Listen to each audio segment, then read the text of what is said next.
control of what's happening there, and I think it was the right decision of President Trump. Regarding your first question, when you bring journalists into a war zone, you don't want to see any casualties, God forbid. That is the reasoning we don't want to see casualties of journalists traveling inside Gaza. It's a war zone. But I agree with you. I think if the journalists will go there, they will be able to see what's happening.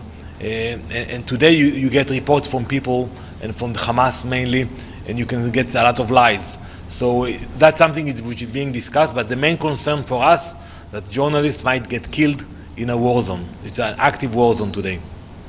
Just to follow up on the journalists part, there are several who are qualified war reporters who have been through war zones much more atrocious in Africa, in South America, in other parts of the world. So as far as journalist safety, I think each journalist and their organization, it's their end of the bargain, whether they take the risk or not. Second part about the UNESCO. You said it's the right decision. Is it the right decision for the US and Israel to pull out of UNESCO? You're speaking about UNESCO as if it's an independent body, not a reflection of the will or the voting of its member states, who are your colleagues still here in the headquarters. Why is the mix between the organizational body and the positions of the member states? Well, I will not speak on behalf of the United States, but I think the US now is conducting a review regarding all UN agencies. When you look at the budget of UNESCO, for example, the US made the major contributions to UNESCO. So one should ask himself, if they give so much funds and support, and then they use those funds not to promote culture, and actually to promote hate against Israel, against allies of the United States, against the US itself, I think that was the reasoning behind it. But I think you have to refer this question to the US. Thank you very much.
thousand. There was no explanation and no accountability. OCHA relies almost exclusively on Hamas-run sources. There is no independent verification, no distinction between civilians and terrorists. When it comes to Israel, the UN standards disappear. At the same time, OCHA ignores the over 13,000 aid trucks Israel and other partners have facilitated into Gaza, counting only UN-coordinated aid. Israel will not allow this to continue. I will therefore inform today the Council of steps Israel is taking to ensure that what has been happening with OCHA will no longer continue.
Bismillahirrahmanirrahim.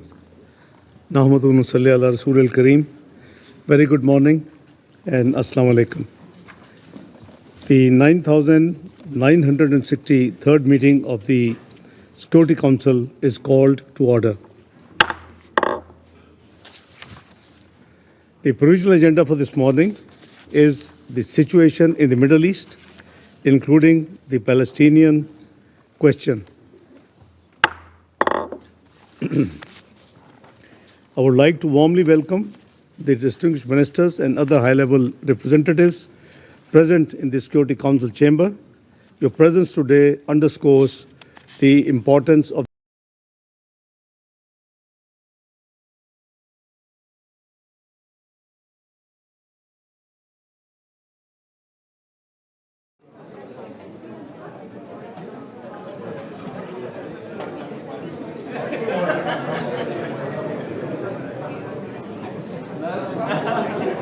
regional rules of procedure, as well as the previous practice of the Council in this regard. We propose that they be invited to participate in this meeting. There being no objection, it is decided. The Security Council will now begin its consideration of item 2 of the agenda. Is Mr. Khairi here? Yes. Okay. I now give the floor to Mr. Khalid Khairi for briefing the Council.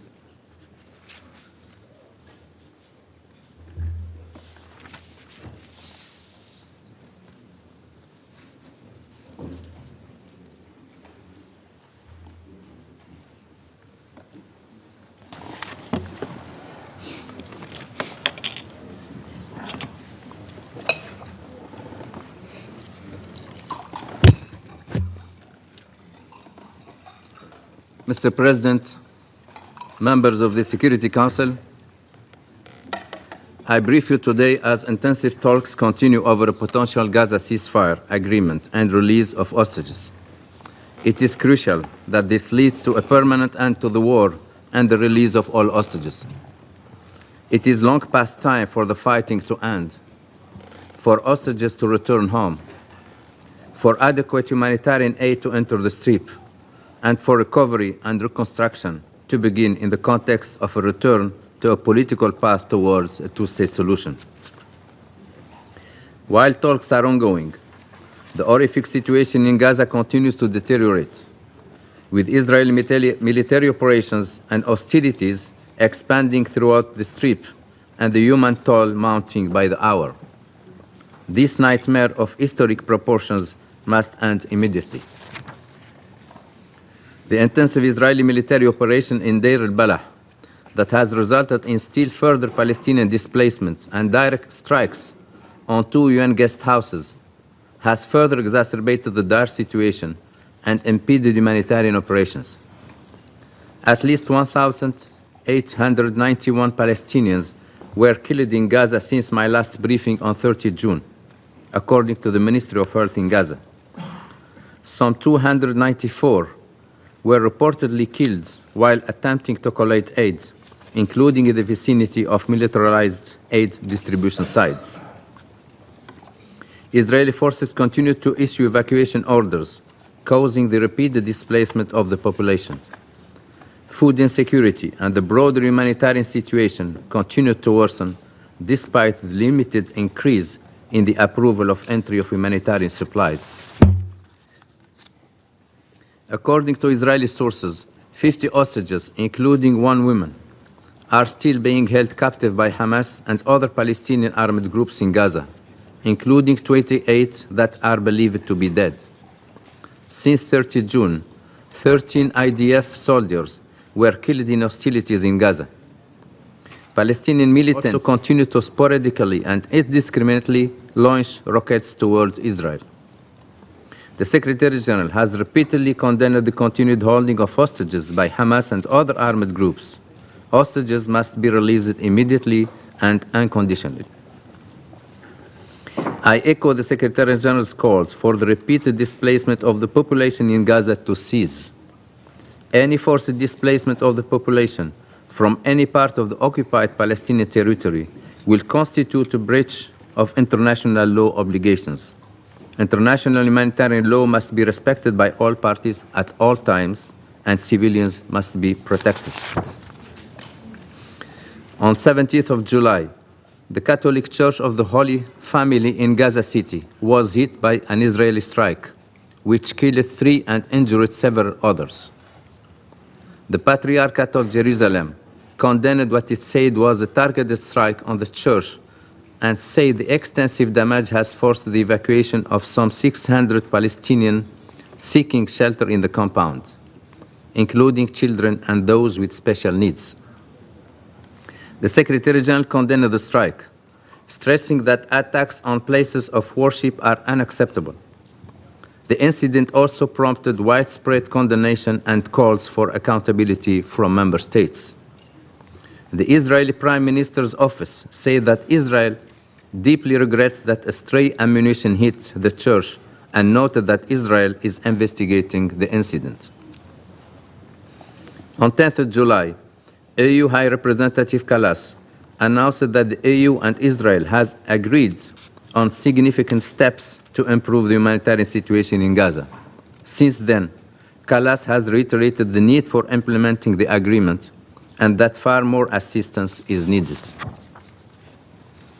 Since 9th of July, following 130 days of a full blockade on fuel, Israel authorities allow the entry of a small number of fuel trucks through the Kerem Shalom Karim Abu Salem crossing for medical facilities and other essential services. This amount is a fraction of what is required to run essential life-saving services in Gaza, where nearly every aspect of life depends on fuel.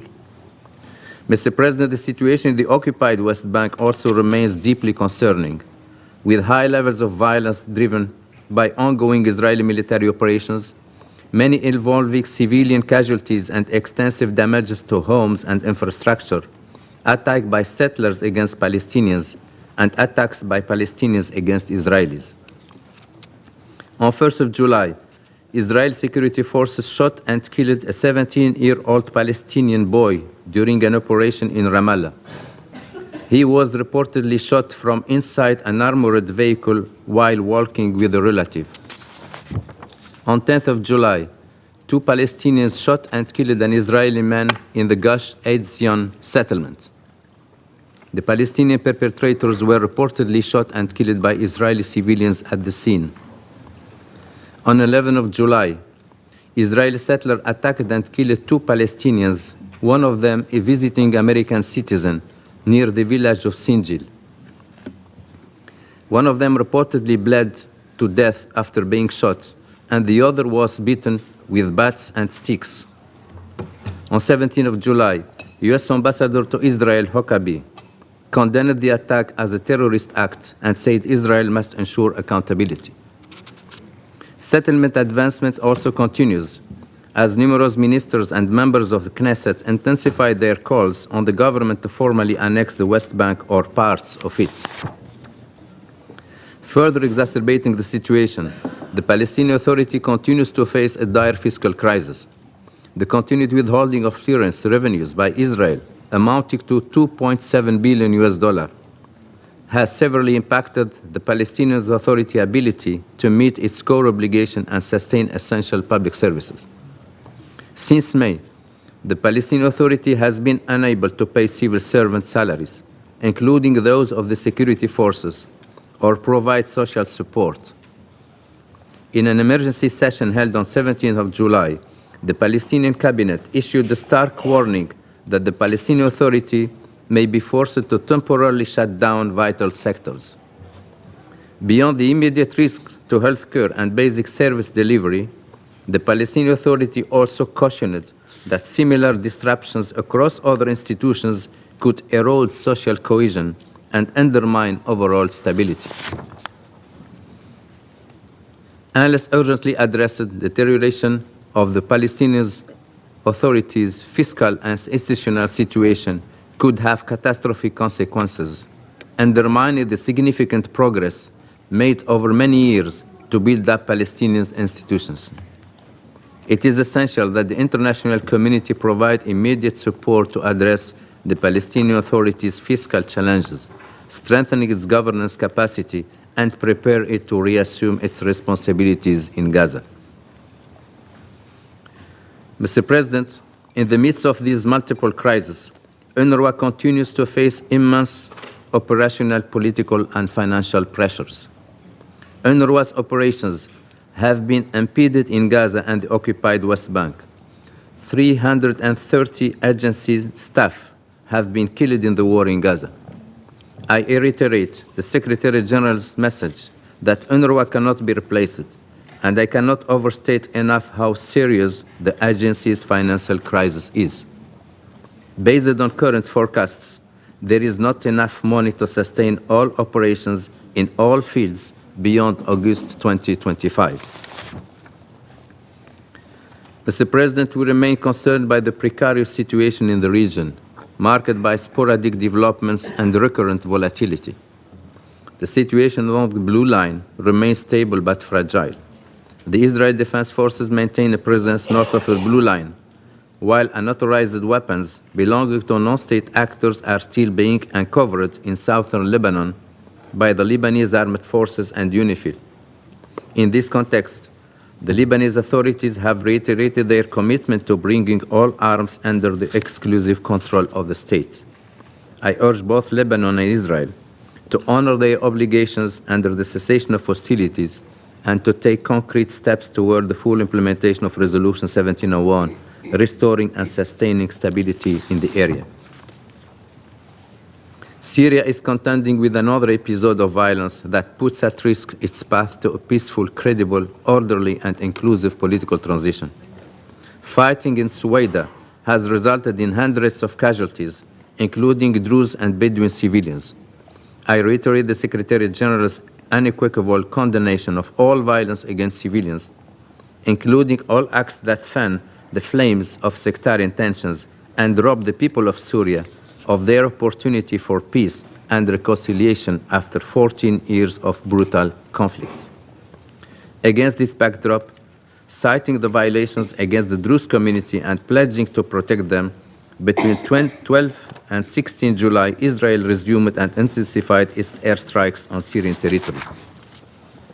It is essential that both Israel and Syria uphold the terms of the 1974 Disengagement of Forces Agreement to preserve the ceasefire between both parties and refrain from any action that would further undermine it and the stability of the Golan region. Mr. President, repeated and increasingly desperate appeals for an urgent ceasefire in Gaza have been made in this Council. Today, the situation inside the Strip, especially for women and children, is more dire than at any time in this crisis. I implore the parties, first and foremost, to end this war, release all hostages, and allow the Palestinian population in Gaza to receive the humanitarian assistance they so desperately need. I urge all member states, including those in the Council, to take all possible steps to bring about this end. Urgent steps are needed to reverse the deeply concerning trajectory we see across the occupied Palestinian territory, including East Jerusalem. Addressing the high levels of violence, including stopping the escalating settler attacks in the occupied West Bank, alongside fiscal relief for the Palestinian Authority, are key priorities. There will be no lasting solution to this crisis without a political horizon to resolve the conflict and an end to the occupation. The upcoming ministerial meeting to support the two-state solution, co-hosted by France and Saudi Arabia, is key to highlight international consensus around these goals and reaffirm the principle sustaining the two-state solutions. It is also a crucial moment to express support for the Palestinian Authority, identify ways to strengthening and encourage further reforms in line with its commitments, and to demonstrate through tangible steps our unwavering commitment to the two-state solution. Our goal is clear: realizing the vision of two states, Israel and a viable and sovereign Palestinian state, of which Gaza is an integral part, living side by side in peace and security within secure and recognized borders on the basis of the pre-1967 lines, with Jerusalem as the capital of both states. Thank you. Thank you, Mr. Khalid Khairi, Assistant Secretary General for the Middle East, Asia, and the Pacific, Departments of Political and Peace-Building Affairs and Peace Operations. I would now give the floor to the Permanent Observer of the Observer State of Palestine. Mr. President, we thank Pakistan for elevating this open debate to a ministerial level, and in this connection, we welcome Your Excellency presiding over this very important meeting. I also would like to thank ASG, Mr. Khalid Khairi, for his briefing. Mr. President, 4-year-old Razan fought for as long as she could, but her body gave up and she died of malnutrition on Sunday. Yesterday, 6-year-old Yusuf died of starvation. He was among 15 people to starve to death in the last 24 hours in Gaza. Israel has ravaged Gaza. It has destroyed nearly everything in that narrow strip of Palestinian land. But nearly 2 million human beings remain, including 1 million children. They must be saved. Israel has destroyed everything, their lives, their homes, the mosques and the churches, the schools and the hospitals, the entire infrastructure of life, and even the cemeteries. But make no mistake, the real target is the 2 million Palestinians who remain in Gaza. For Israel, their destruction is required for its scheme to take over the land. The fact Netanyahu and his government are actively pursuing transforming Gaza into a land without a people through genocide and ethnic cleansing under the unconvincing disguise of voluntary migration has only been made possible by the impunity they enjoy. All of what is happening now was predictable, premeditated and planned. It is a criminal and cruel enterprise occurring openly for all to see. Do you know when was the first plan for so-called voluntary migration presented to the Israeli cabinet? 13th October 2023. Go back to what we said in this very chamber 20 months ago. We said this would be happening.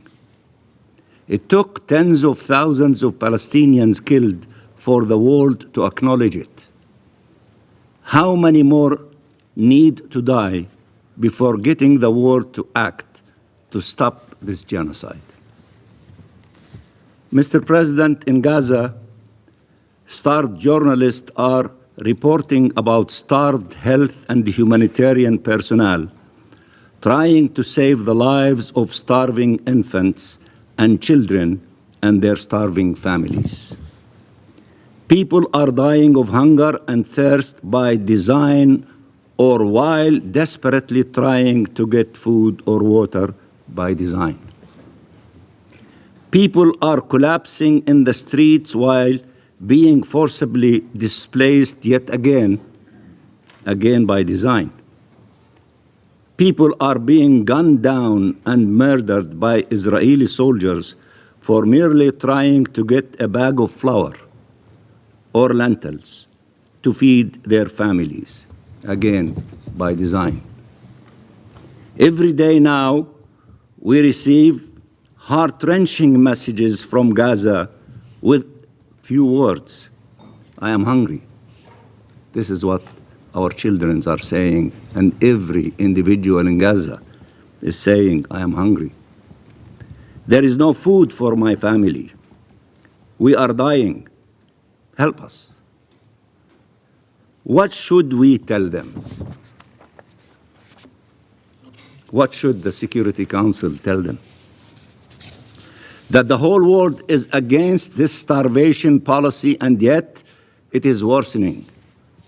That no one wants to see people in Gaza starving and yet the world watches on as they die of hunger and thirst. Should we read to them the strong statements issued or the resolutions adopted? What should we tell them? They hear of outrage, condemnation, pressure, and deals being made, but find no food to save their lives and the lives of their loved ones, or get shot to death while trying to reach it. They bury their sons and daughters every day. They grow thinner as their bodies eat away at them every day, wasting away, their struggle to survive more painful and more crushing every day. What should we tell them? That the negotiations for a ceasefire continue, and that in the meantime Israel has been given a right to massacre them and to deny them aid to life? Is that what international law stipulates? Is that what humanity dictates? What should we tell them? That this is the extent of what the world can do or is willing to do to save Palestinian lives? That the fact the perpetrators of these horrors are Israelis means they cannot be held to account? That there is aid at the borders and brave UN and humanitarian personnel ready to distribute this aid as they had done before, but we cannot get Israel to open the crossings and allow the aid to be distributed without killing those distributing it or those receiving it. What is our collective plan to actually save lives? What is being done now that could actually stop this horror? That is the only measure that matters. Are we doing what is necessary to save the millions of lives at risk? Are we upholding our legal, political, humanitarian, moral, and human obligations? And the answer is absolutely clear: we are not. So which one is it? Are Palestinian lives not worth saving? Or does Israeli supremacy extend as far as conferring upon Israel a right of life and death over the Palestinian people as a whole? Mr. President, it is now for every state to determine where it stands at this historical juncture. Every single country will be asked, what did you do during this genocide? Not what you said or what you considered doing, but what did you actually do? What did you do to stop it and stop the destruction of human life? There is no time to waste and no place for self-inflicted powerlessness. Countries have tools they need to use, nationally and collectively, to bring the genocide to an end. Ask yourselves, did we do everything possible? And I assure you, it is impossible to say yes. We call for a coalition of the willing to take every action necessary now to end the genocide, to uphold international law and save what is left of our humanity under the rubble in Gaza, and end the occupation and conflict. A year ago, the ICJ adopted a landmark opinion on ending the unlawful presence of Israel in the occupied Palestinian territory that spelled out in no uncertain terms the obligations of Israel and, as importantly, the obligations of third parties. You. Any state claiming to be a law-abiding state must take action to comply with this opinion and ensure it moves away from complicity and contributes to accountability. The General Assembly called over a month ago upon all member states to individually and collectively advance accountability and take all measures necessary, in line with international law and the Charter of the United Nations, to ensure compliance by Israel, the occupying power, with its obligations. Since the adoption of that resolution, more than 3,000 Palestinians were killed, the majority, women and children. States must act now to stop these atrocities. I represented the State of Palestine at the meeting of the Hague Group in Bogota, Colombia, where countries came together and adopted concrete measures to halt the genocide and advance accountability. This is an important step in the right direction.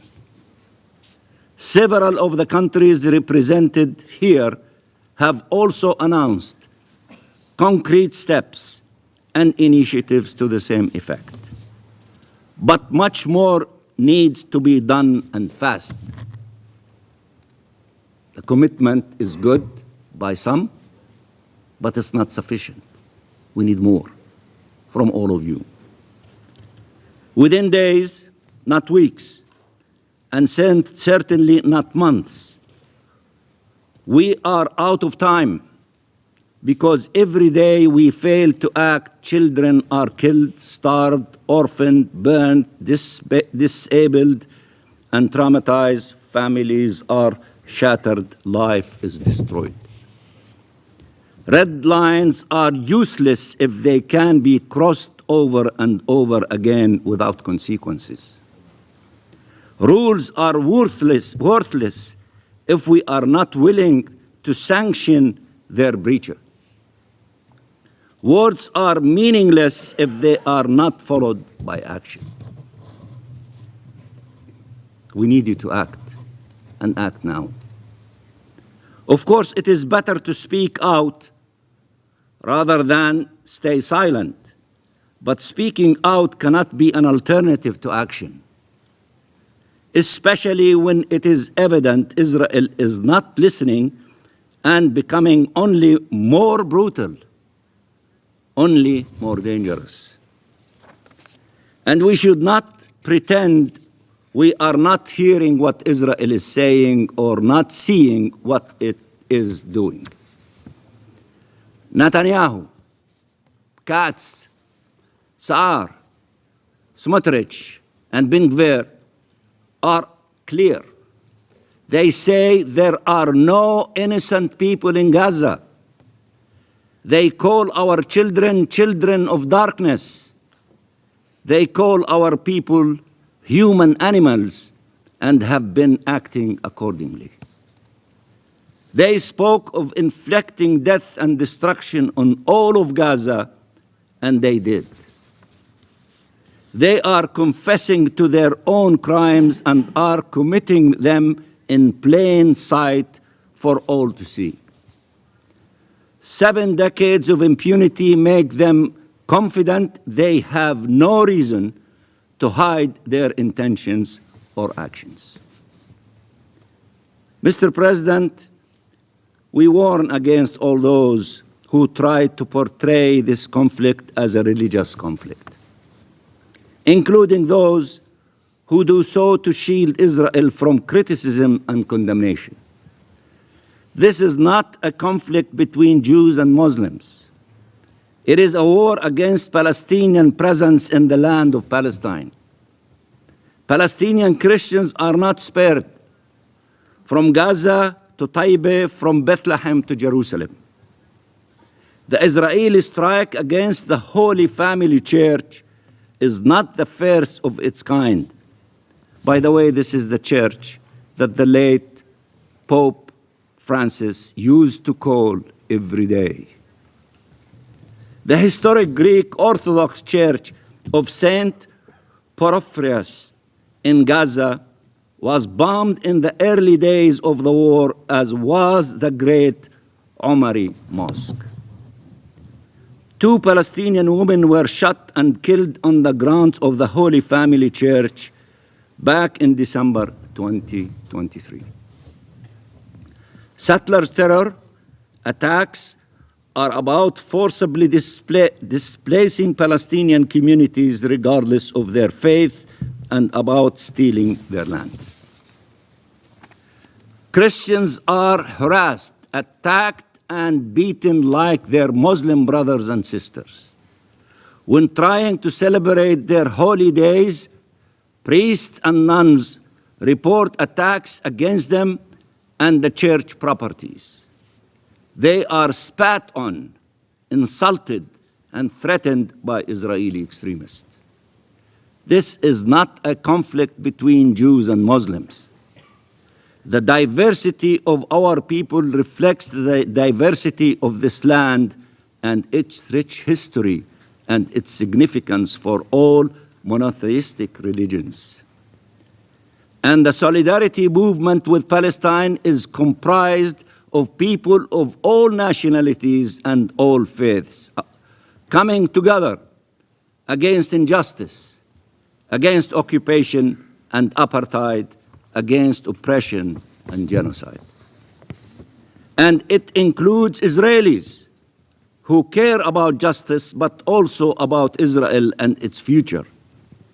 And they know that the path on which Israel has embarked, by which it thinks it can impose its will on the region through bullets and bombs and expects surrender than peace, is reckless and wrong and will lead to devastating effects for the region and the world. Mark my words, Israel's genocide in Gaza will redefine the region and our world for generations to come. And what we do next will determine in what way. Let me repeat that. Mark my words. Israel's genocide in Gaza will redefine the region and our world for generations to come. And what we do next will determine in what way. Mr. President, an alternative path is possible if we act now. Where life is restored in Gaza, where freedom for the Palestinian people is achieved, where Palestinians and Israelis can live in shared space and security, and where the region as a whole can experience peace, stability, and prosperity. This path of just and lasting peace, upholding international law and based on the relevant UN resolutions and the fulfillment of the inalienable rights of the Palestinian people, including self-determination and the realization of their right to their independent state, and the implementation of the two-state solution, with Palestine and Israel living side by side in peace and security. This is the only path forward. It requires the mobilization of all states to advance freedom and justice leading to peace and security. The international conference to be convened by Saudi Arabia and France at the end of this month offers a unique opportunity to transform international law and the international consensus into an achievable plan and to demonstrate resolve to end the occupation and conflict once and for all, for the benefit of all peoples and of all the states of the region. That is the path that must be taken with courage and commitment and without delay. Mr. President, it all starts with Gaza, with the children of Gaza. For now, history will remember us all for the lives we failed to save. But many more lives remain to be saved. Let us not fail them. Thank you. Thank you, Mr. Permanent Observer of the Observer State of Palestine, for your statement. I will now give the floor to the representative of Israel. Thank you, Mr. President. I believe this chamber and the UN would benefit from something basic, a full and honest overview of the current state of our region. Let's begin in Gaza, where Hamas continues with its deprived tactics.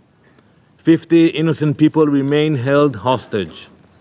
Israel has been working tirelessly to bring them home. We have made compromise after compromise, crossing lines no other nation would consider. But Hamas has rejected each and every offer. Even as we speak, we receive rejections from Hamas. For Hamas, the suffering of its own people is their greatest weapon. The longer the misery continues, the longer they can feed it into their propaganda machine. I am sure that all of you will address the humanitarian situation. But I will remind you, you all must focus your pressure where it belongs, on Hamas. They are the ones who are saying no to the offer.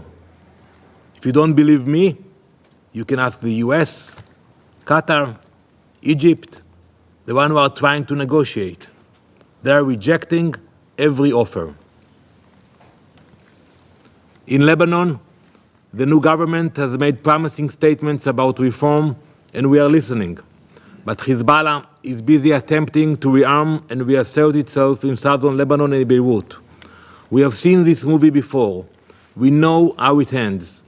Israel will never allow this to happen.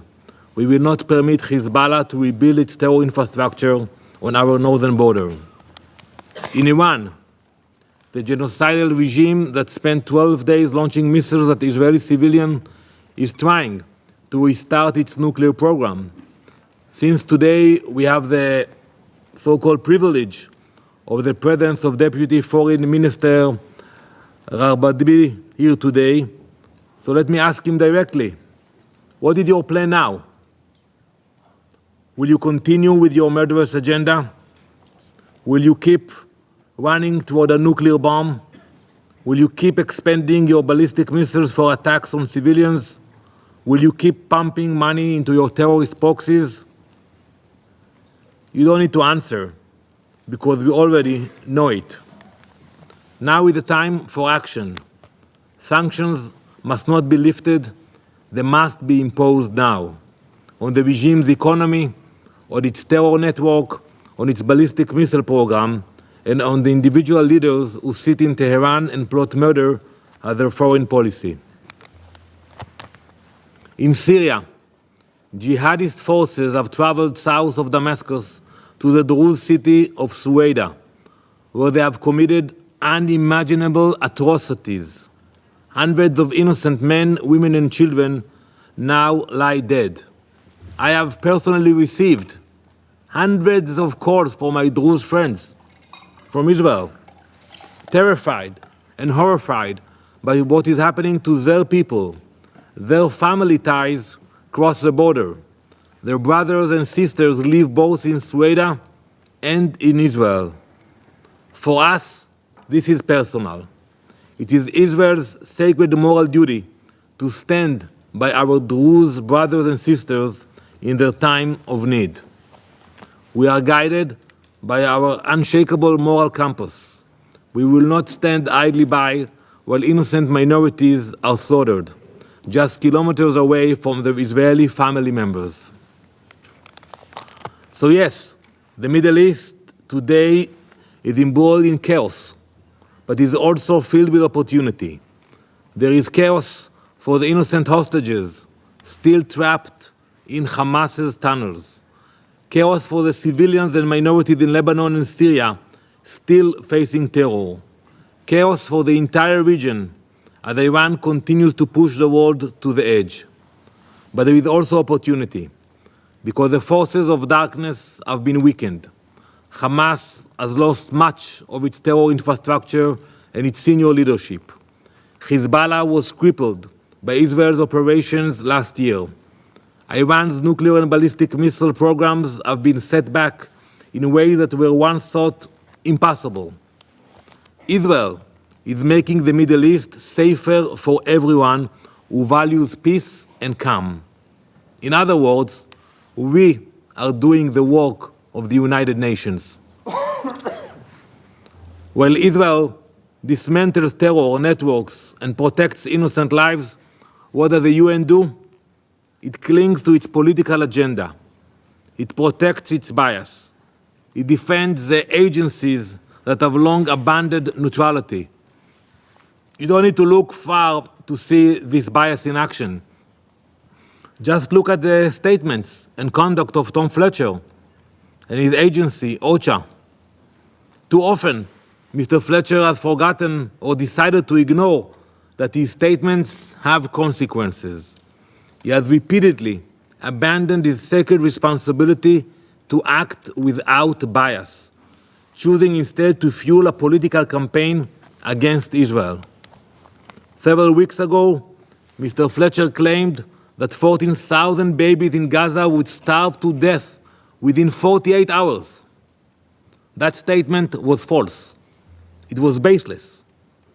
While he quietly walked it back, the damage had already been done. But with another lie, Mr. Fletcher has not walked back: the accusation that Israel is committing genocide. He knows it's not true. He knows it. There are facts, international law, you have to prove intention. Yet he said it anyway. That word carries more weight than any other accusation. To use it falsely is to dishonor the memory of real genocide victims and to endanger more lives by fueling hatred. It is not too late to correct the record. Israel demands that Mr. Fletcher retract his statement, publicly, unequivocally, and immediately. But this is no longer just about one official's reckless remarks. His responsibility has infected OCHA from top to bottom. Let's start with the data.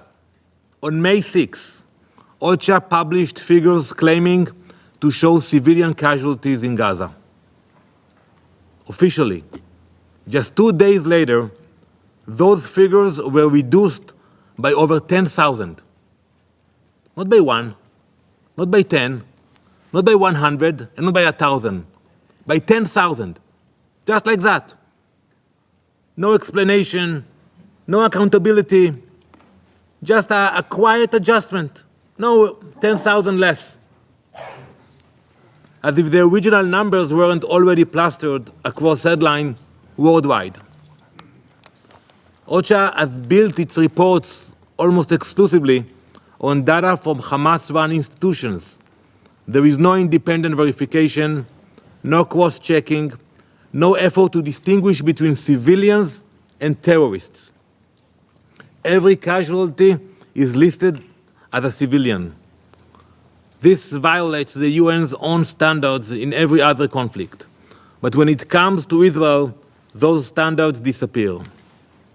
At the same time, OCHA has actively undermined Israel's humanitarian efforts in Gaza.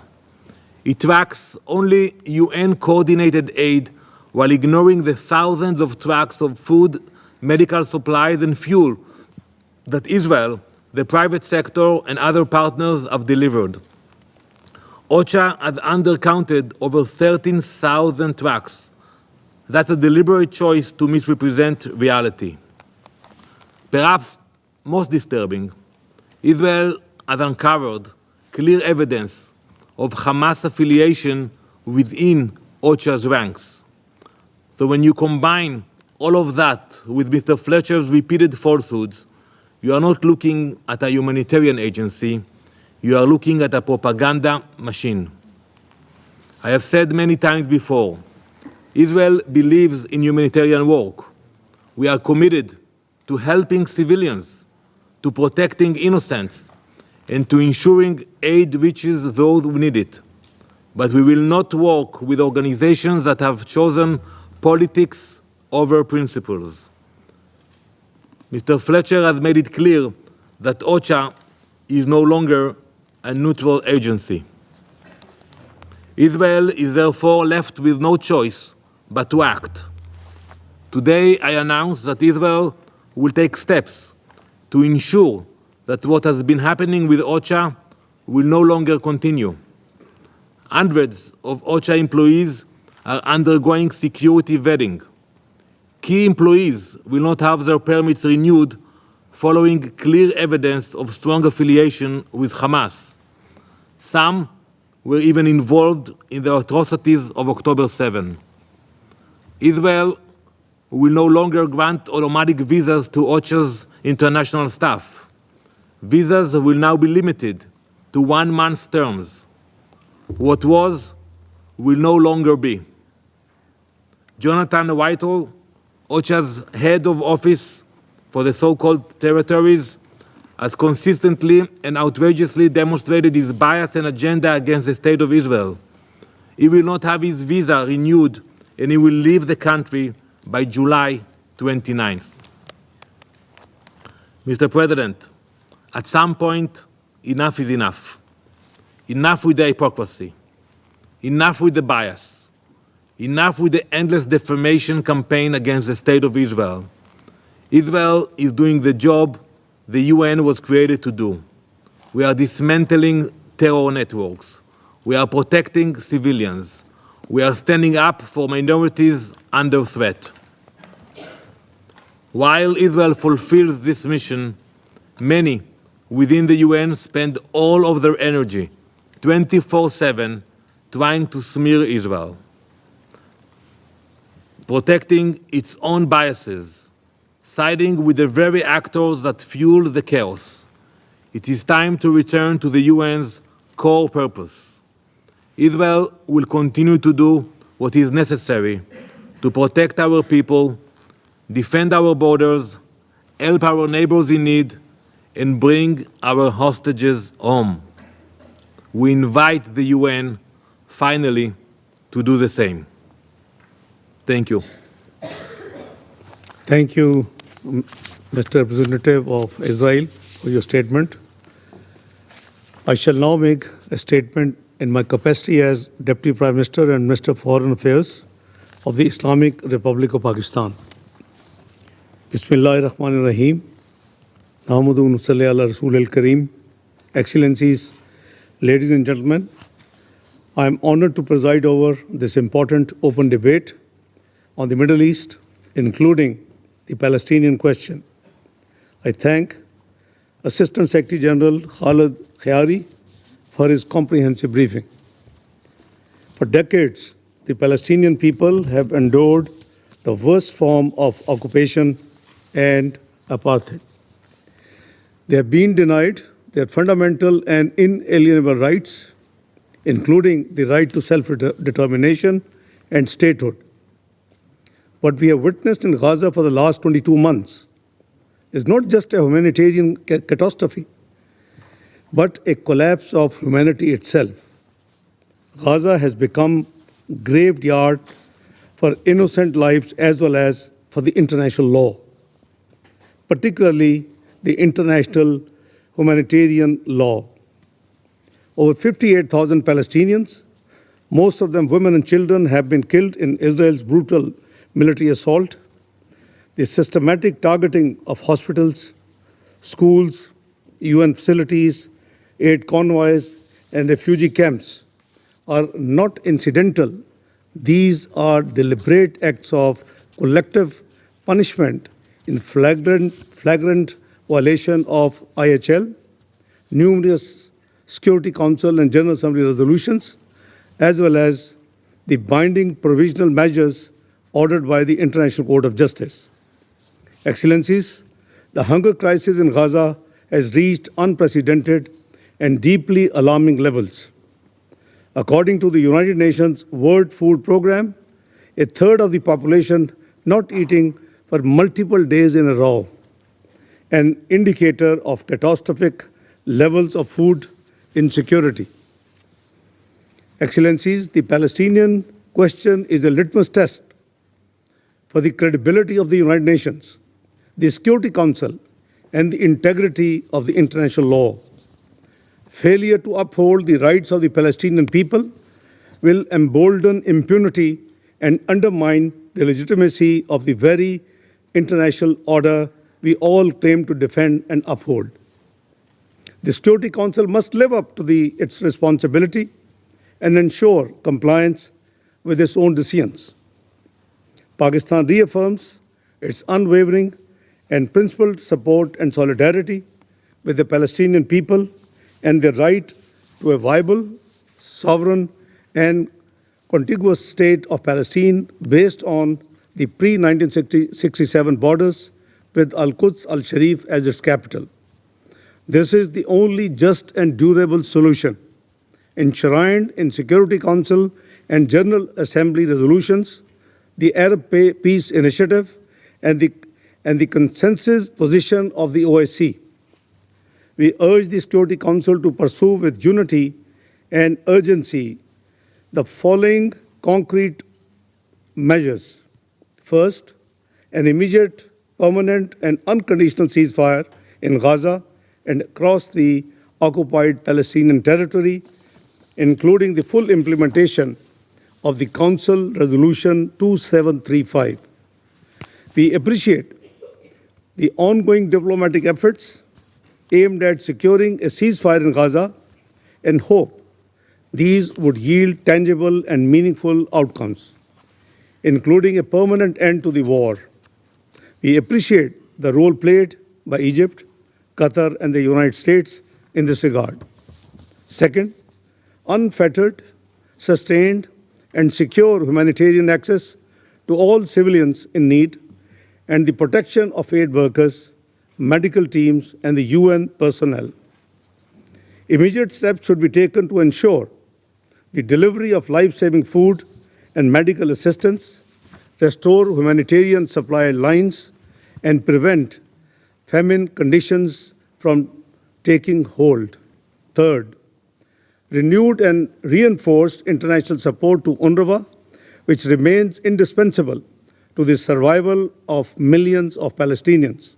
Fourth, an end to the forced displacement, illegal settlement expansion, and annexation of Palestinian land, particularly in the West Bank and East Jerusalem.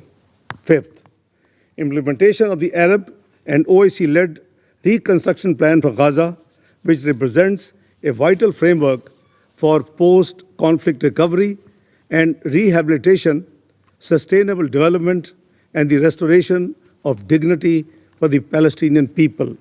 And sixth and last, a political horizon is the need of the hour, the revival of a genuine and time-bound political process to achieve a just, comprehensive, and lasting two-state solution in accordance with international law and relevant UN resolutions. Pakistan welcomes the growing international momentum in support of the Palestinian statehood and full membership of the UN. We urge those that have yet to recognize the State of Palestine to do so as soon as they can. We also welcome the convening on 28th of July of the International Conference on the Two-State Solution, co-chaired by Saudi Arabia and France, to help generate renewed momentum and take concrete actions towards achieving the two-state solution. Excellencies, a comprehensive and enduring peace in the Middle East requires addressing all interrelated crises across the region through effective multilateralism and peaceful settlement of disputes. Pakistan supports the stabilization of Syria through an inclusive political process. Syria's unity, sovereignty, and territorial integrity must be upheld.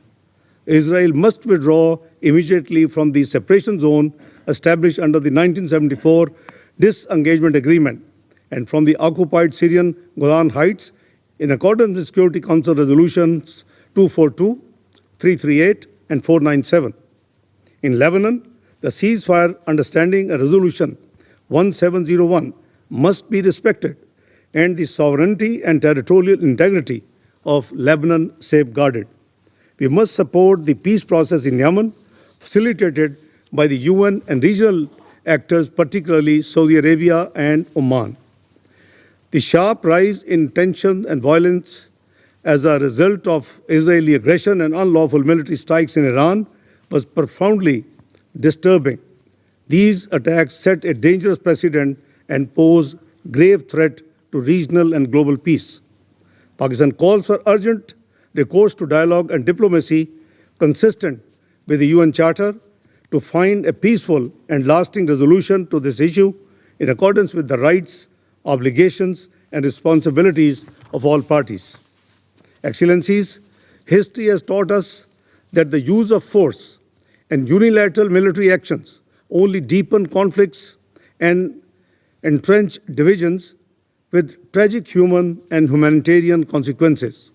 The way forward lies in upholding international law, ending foreign occupation, rejecting the use of force, and promoting solutions through dialogue and diplomacy. It is time to give the Palestinian people what they have been denied for too long: justice, freedom, dignity, and a state of their own. That is the path to durable peace and stability in the Middle East. I thank you all. I now resume my functions as President of the Council, and I will give the floor to the representative of Greece. I thank you, Mr. President. I would also like to thank Assistant Secretary General Mr. Khaled Chiari for his detailed and insightful briefing. Mr. President, a lot has transpired in the volatile region of the Middle East since our last open debate in April, demonstrating the potential pitfalls in a part of the world where security can unravel in an instant. The recent cessation of hostilities between Iran and Israel has been a welcome development. It is now critical for IAEA inspectors to resume their activity, verifying the status of Iran's enriched uranium stockpiles and enrichment capabilities. We urge Tehran to abide by the JCPOA, return to the negotiations table, and uphold its commitments as part of the NPT. Volatility in the Red Sea region, a nodal maritime route, exposes the international community to acute security risks and economic uncertainty, jeopardizing global trade and supply chains. Underscoring the importance of immediately seizing all attacks against merchant ships, we reiterate our call for the full respect and implementation of the UN arms embargo against the Houthis by all. The core of regional tensions and turbulence lies where it all started on October 7, 2023, with the horrendous terrorist attack of Hamas on Israel. As discussed a week ago in this very chamber, for yet another time, a year and a half into this conflict, a severe humanitarian crisis has taken hold of the entire Gaza Strip, with the population facing conditions of distress and struggling to survive. We welcome the recent agreement between Israel and the European Union on scaling up humanitarian aid for the people in Gaza, as it provides some much-needed hope. The agreement demonstrates that dialogue with Israel can bear results. On this premise, we urge Israel to allow and facilitate the safe, unconditional, massive, and unhindered delivery of humanitarian aid into the Strip. We expect the agreed steps to be implemented with a sense of urgency, allowing a substantially increased humanitarian aid to enter the Strip and opening the southern and northern crossings is imperative. Undoubtedly, to achieve this, the expertise of the United Nations, its agency network, and UNRWA remains invaluable. At the same time, we stress that any humanitarian plan must adhere to the core principles of international humanitarian law, cover all parts of Gaza, and support the existing humanitarian operations within the Strip. Israel's Gaza Humanitarian Fund plan falls short of this promise. As efforts led by Egypt, Qatar, and the United States to secure a much-needed ceasefire deal are ongoing, let us recall that hostages continue to suffer, held in captivity by Hamas for 19 consecutive months.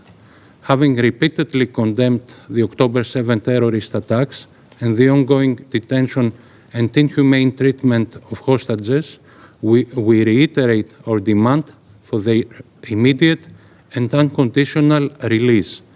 We deplore the refusal of Hamas to hand them over. While conditions in Gaza remain dire, the security situation in the West Bank and East Jerusalem also raises concerns. We condemn the escalation and the continued settler violence, the expansion of illegal settlements, and Israel's military operations. Settlement expansion is contrary to international law and the relevant Security Council resolutions, seriously undermining the prospects for a two-state solution. The repeated attacks on Taiba, one of the Christian majority villages in the West Bank, are particularly alarming. In the same vein, we express our deep sorrow for the tragic loss and casualties caused by the attack on the Catholic Church of the Holy Family in Gaza. Places of worship and religious sites should never be targeted. Mr. President, there is no military solution for Gaza. Greece, along with the United Kingdom and 27 international partners, recently came together with a simple yet urgent message. The war in Gaza must end now. The only solution for Gaza would be a political one. We thus look forward to the upcoming high-level conference on the implementation of the two-state solution under the co-chairpersonship of France and Saudi Arabia, hoping it will bring new impetus to the political process. In this spirit, Greece is ready to engage to bring the Arab plan, as presented by Egypt, forward, developing it further where necessary. The plan constitutes a constructive proposal for the day after, when an empowered and reformed Palestinian Authority will be able to exert effective governance in Gaza and the West Bank, without any government or security role for Hamas, and definitely without any forced displacement of Palestinians. All sides must now harness the necessary political courage to agree to a ceasefire, end the war, and pave the way toward a political process towards two states living side by side in peace and security. Turning over to Syria, ahead of our monthly briefing next week, we echo the Secretary General's deep concern over the continued violence in the Druze majority area of Shueida, resulting in hundreds of casualties, including civilians, with reports also of summary executions. We condemn all acts of sectarian violence, echoing the Secretary General's plea towards the interim authorities and local leaders to de-escalate. We also echo the call towards the interim authorities to transparently and openly investigate the incidents, holding all those responsible into account. Finally, yet importantly, Lebanon seems to be staying the right course, albeit not without significant challenges. Aware of UNIFIL's importance in preserving the cessation of hostilities and thus for the maintenance of regional peace and security, Greece fully supports the mission's mandate renewal.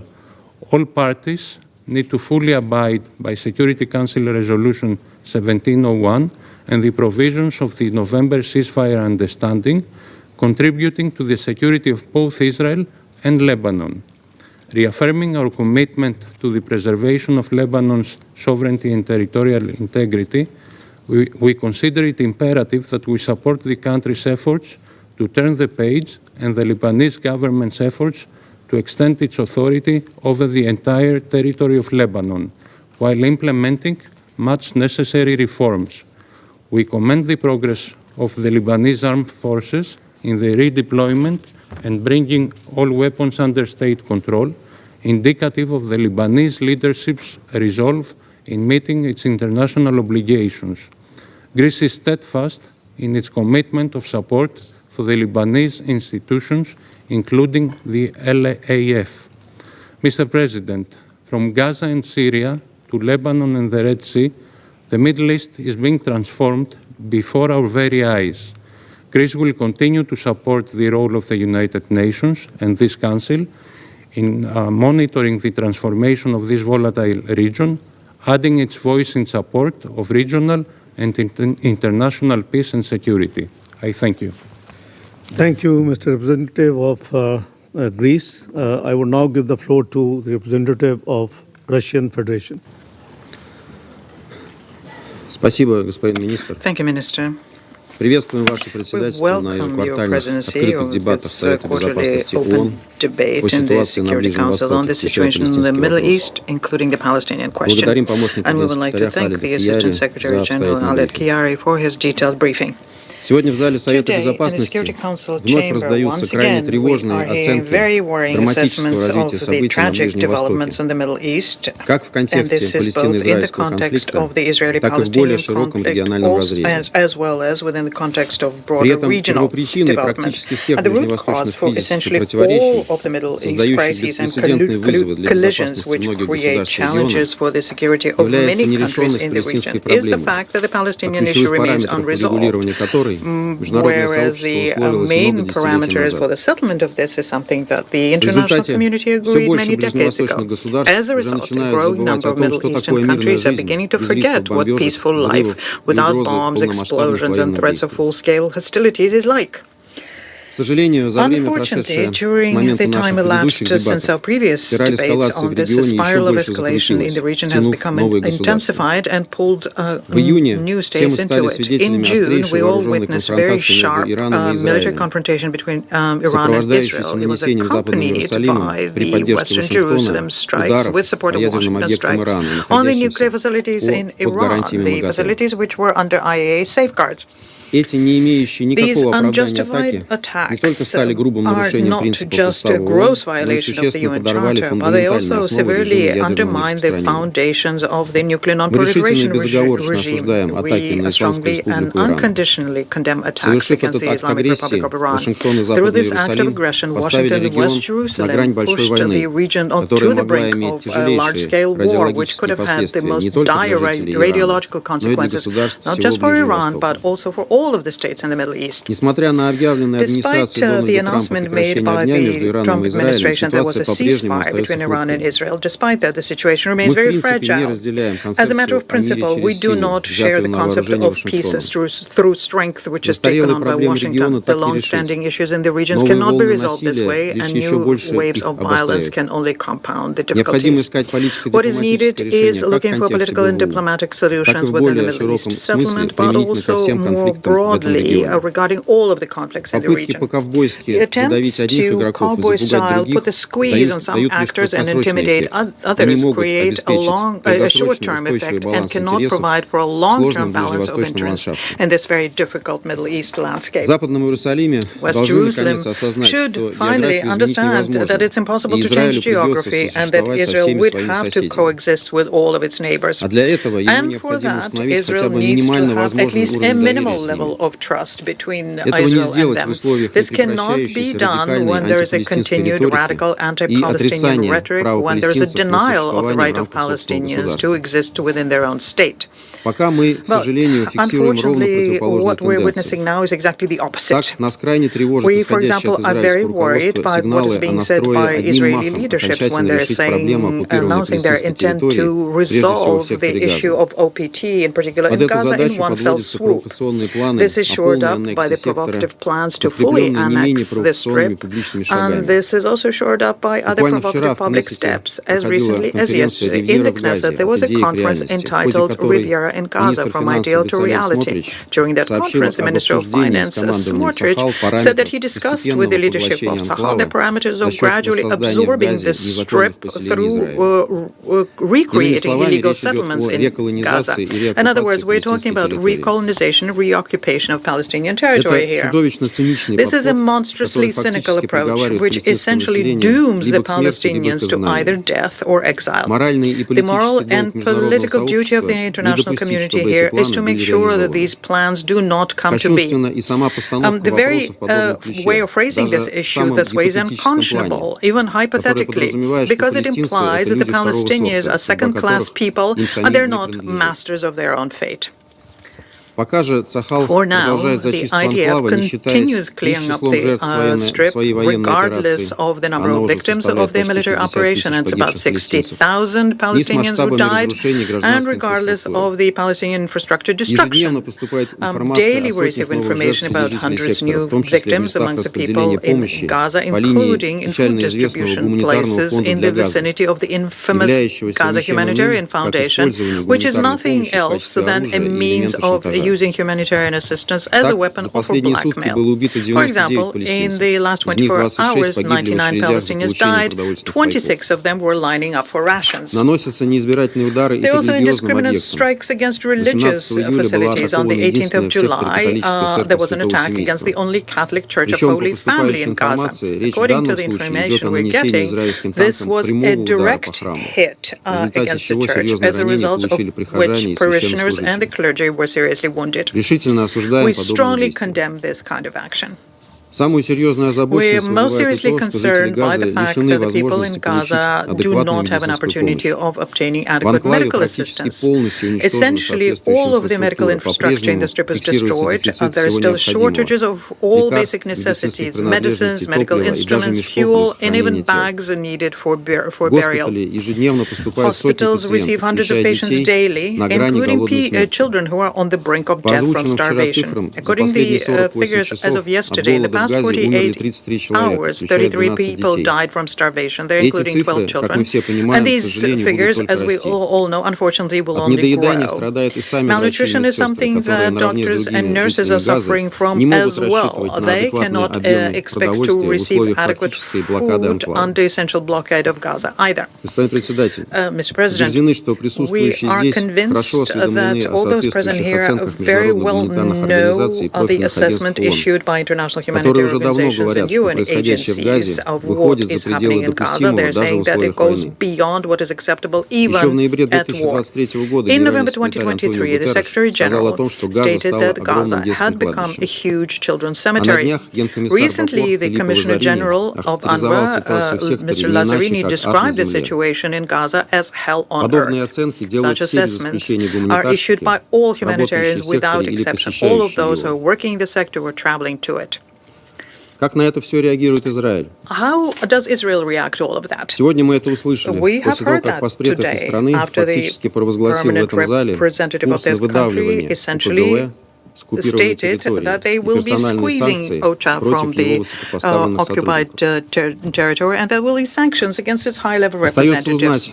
We just need to find out now whether Washington is also going to be covering up for its allies without a murmur as well, whether they will support their new inhuman steps, which goes in counter to what in other instances they proclaim as to be human rights protection. How much longer will this terrible situation continue, which not only humiliates the Palestinians, but also undermines our own faith in the humanitarian ideals, humankind, and justice? Against the background of the disaster in Gaza, what is somewhat obscured is the situation on the West Bank. But unfortunately, this gives us equal reasons for worry because the military operation continues there, economic suffocation and arbitrary arrest against the Palestinians, property expropriation and demolition of houses. To this, we need to add the unconstrained violence by the settlers, very frequently under the lenient eye of the Israeli military, and the record pace of settlement construction and at the same time an open declaration to annex the West Bank. This is part of the overall stance to destroy any kind of premise or an opportunity for Palestinians to have their own state, depriving them of the possibility to survive in the occupied territories. Can we really allow ourselves not to notice that and allow the Israeli policy of fait accompli the possibility of fully trample underfoot the international documents about a two-state solutions? Mr. President, the Russian approaches to the current situation in the OPT and in general to the issue of the Israeli-Palestinian settlement have been consistent and are based on obvious truths. We have consistently advocated in favor of an immediate and unconditional ceasefire and the release of all hostages and those who are forcibly detained, ensuring that there is safe and unimpeded humanitarian assistance, the relaunching of the peace process on the two-state basis, which would ensure the implementation of the legitimate aspirations of Palestinians. We need to always bear in mind the ultimate goal here, the creation of an independent Palestinian state and within the 1967 border with the capital in East Jerusalem, coexisting with Israel in peace and security. The attempts to put the Palestinian issue onto the back burner, including the issue of the historic injustice as regards the Palestinians' rights to self-determination and return, is one of the reasons there is a recurrence of violence not just in the Palestinian territories but in the region as a whole, as well as growth of extremism and terrorism. And the only way to overcome this is to consolidate the efforts of the international community on the basis of the universally acknowledged basis, with the main key element here to state formula. Overall, the issues in the OPT and in the region have become so tangled that the international community needs, at a minimum, to have a very thoughtful and unblinkered discussion here on how to overcome that. What is particularly relevant in this situation is the International High-Level Conference in support of Palestine next week. We know the efforts made here by our French and Saudi co-presidencies to organize a conference, and it is our expectation that the conference will work out specific steps for the UN member states and international community, including steps to recognize Palestine and to protect the specialized humanitarian agencies, first and foremost, UNRWA. I thank you. Thank you, Mr. Representative of Russian Federation. I would now give the floor to the representative of Denmark. Thank you, Mr. President. And let me also thank Assistant Secretary General Chiari for his comprehensive briefing. Since our last open debate, the Middle East has continued to grapple with escalating conflict, humanitarian suffering, and tragic loss of life. From a devastating humanitarian situation in Gaza to the unprecedented military escalation between Israel and Iran in light of Iran's accelerated nuclear trajectory. From the resumption of Houthi attacks against commercial shipping in the Red Sea to their continuous attack against Israel and its subsequent responses. Most recently, the fighting in Soweto province of Syria and Israel's strikes against Syrian territory. We must do all we can to prevent further escalation and a wider regional war. For stability to be restored in the Middle East, all parties must exercise utmost restraint and recommit to diplomacy. The situation is simply too fragile and too dangerous. Mr. President, we are convening today less than 1 week ahead of the high-level conference on the two-state solution, a conference that has the potential to advance concrete solutions for Israelis and Palestinians alike. It takes place against a backdrop of appalling levels of human suffering in Gaza, the continued agony of Israeli hostages and their families, and a further deterioration in the West Bank, including East Jerusalem.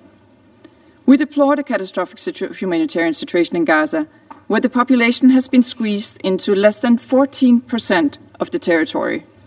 Their reality is one of imminent death by hostilities, starvation, or disease. A daily spectre of not knowing what to fear the most, dying from starvation or from seeking food.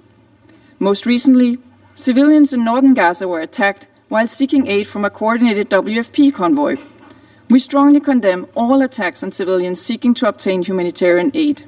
This needs to stop. Denmark's position is clear. Civilians, including humanitarians and UN personnel, as well as civilian infrastructure, must be protected in accordance with international law. We are deeply concerned by Israel's new evacuation orders encompassing the UN compound in Gaza, as well as the recent attacks on a warehouse and facility sheltering WHO staff. All UN premises are inviolable and must be protected. Humanitarian aid must flow freely, safely, and at scale into Gaza, in line with international humanitarian law. We have heard, time and time again, that the UN and its partners are ready to deliver. They must be allowed to do so. And the UN, including OCHA, has our full support. The vilification of UN organizations and rejection of visas for senior UN staff are in no one's interest. And until a two-state solution is realized, UNRWA continues to be uniquely mandated by the General Assembly to deliver essential state-like services to Palestine refugees. Denmark continues to call for an immediate and lasting ceasefire and for the immediate, unconditional and dignified release of all hostages kept by Hamas. We reiterate that Hamas can never be allowed to play a role in the future of Gaza. Mr. President, developments in the West Bank, including East Jerusalem, are further jeopardizing the prospects of a two-state solution. They must not be ignored. Denmark condemns the continuing acceleration of settlement construction and intensification of settler attacks against Palestinians. Just last month, Israeli settlers endured as many as 100 Palestinians, the highest monthly figure since OCHA began documenting casualties in 2005. We reiterate that all Israeli settlements are a clear violation of international law and call on the Israeli authorities to cease all further expansions and hold settlers accountable for their crimes. In this regard, we strongly oppose Israel's decision to assume the long-stalled E1 settlement expansion plan, which was add more than 3,400 new units and essentially cut the West Bank in two. We reiterate that resolutions of this Council, including 2334, are not merely words on paper. They must be fully implemented. Mr. President, in closing, as we look to the next week's high-level conference, it is critical for the international community to come together to advance concrete measures for the implementation of a two-state solution. This remains the only viable path to sustainable peace in the Middle East and a future where Palestinians and Israelis live side by side in peace and security. Meanwhile, we need to continue to work for de-escalation and lasting peace in the wider region. Denmark looks forward to contributing constructively to these ends. I thank you. Thank you, Madam Representative of Denmark. I would now give the floor to Representative of China. Thank you, President. I welcome your President, Deputy Prime Minister and Minister of Foreign Affairs Dar, and presiding over the meeting. I thank ASG Chiari for his briefing. For some time now, the Middle East has been mired in turmoil, with conflicts and confrontations escalating. The conflict in Gaza, dragging on for 21 months, has caused over 58,000 deaths and an unprecedented humanitarian catastrophe. Israel's continued military attacks, restrictions on access to supplies, and the implementation of a militarized aid distribution mechanism have repeatedly led to heavy civilian casualties. Recently, Israel launched ground offensive against Deir al-Balah in central Gaza, attacked WHO facilities, and searched, interrogated, and even detained its staff. We strongly condemn this. Military means are not the right way to resolve issues. More killings will not bring lasting peace. China urges Israel to immediately cease all military operations in Gaza, fulfill its obligations under international humanitarian law, fully restore humanitarian access, and support the UN and other humanitarian organizations in their aid effort.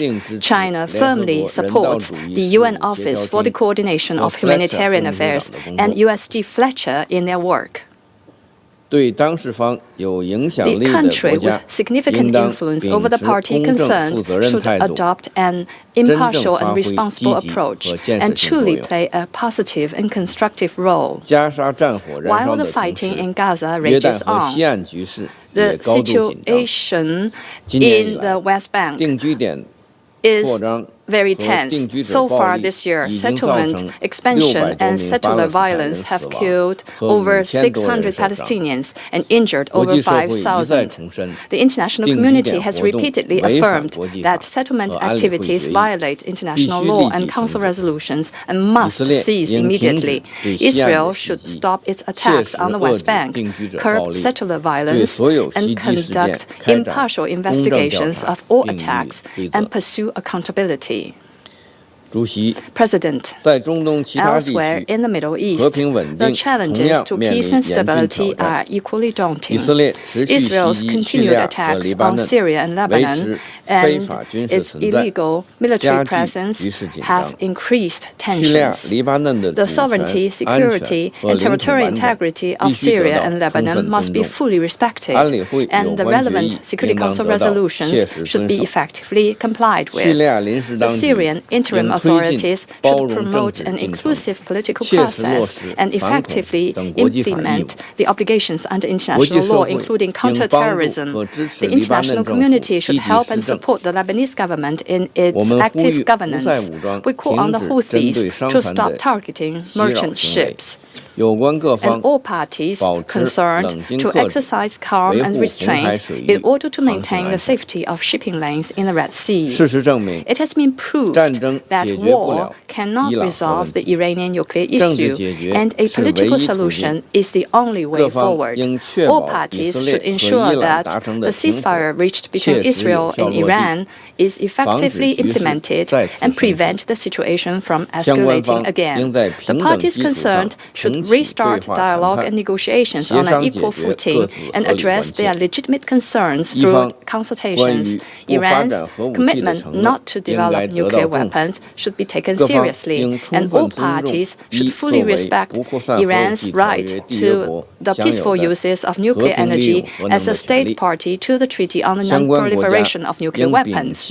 Relevant countries should abandon the practice of frequently resorting to threats and pressure, which will only intensify tensions and confrontations and even further undermine diplomatic efforts. President, lasting peace in the world would not be possible without a stable Middle East. The Middle East cannot remain under the shadow of conflicts forever, nor can its people continue to live in the insecurity of war. The question of Palestine lies at the heart of the Middle East issue, and the implementation of the two-state solution is the only viable way to resolving the question of Palestine. The international community must firmly reject unilateral actions that erode the foundation of the two-state solution and firmly oppose the dangerous attempts to annex Gaza and the West Bank. We welcome the high-level conference on the implementation of the two-state solution to be convened next week, and we look forward to its galvanizing strong momentum to the implementation of the two-state solution. I thank you, President. Thank you, Mr. Representative of China. I will now give the floor to the representative of Algeria. Mr. President,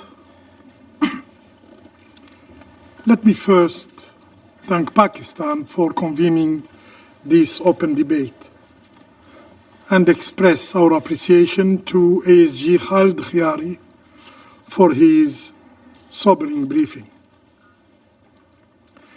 His words echo what every soul in this chamber already knows, what the world sees, and what history will not forget: the catastrophic suffering of Palestinians in Gaza and the West Bank alike. What we are witnessing is not war. It is annihilation, not only of people, but of life itself. This is a plan, a cruel, a deliberate plan to erase a people, to wipe away their roots from their homeland. But, Mr. President, no matter how many bombs fall, no matter how deep the pain of the Palestinian people in Gaza, Palestine is not living. Palestinians are not living. They are the olive tree, burned, broken, but never uprooted. The Israeli occupation may seem powerful, militarily overwhelmingly powerful. But is it eternal? Justice, however, long delayed, always finds its way. And the day will come when this horrible occupation ends.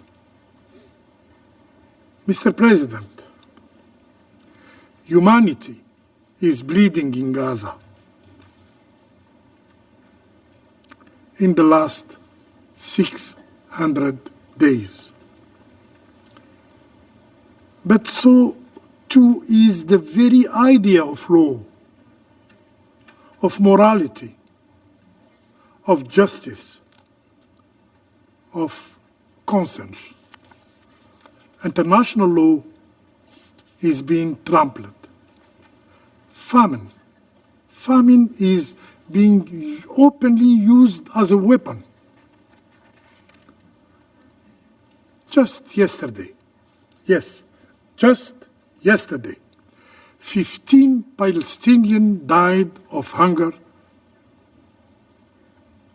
The total is now 101, including 80 children. And these children are dying not from wounds, but from the silence of empty plates. In Gaza, famine is spreading like fire through dry land.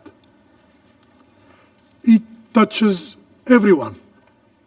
It affects everyone. Doctors, nurses, journalists, humanitarian workers, UN staff. It affects everyone. Children, mothers, the elderly. Yes, Gaza is starving. And the world, the international community, is only contemplating. And the Security Council is watching with no action. The cause is clear. The solution is well known.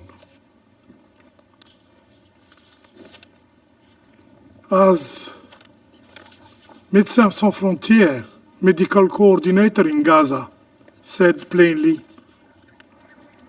the starvation of people in Gaza is intentional.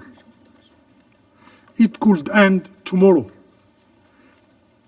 if Israeli authority allow food in at scale.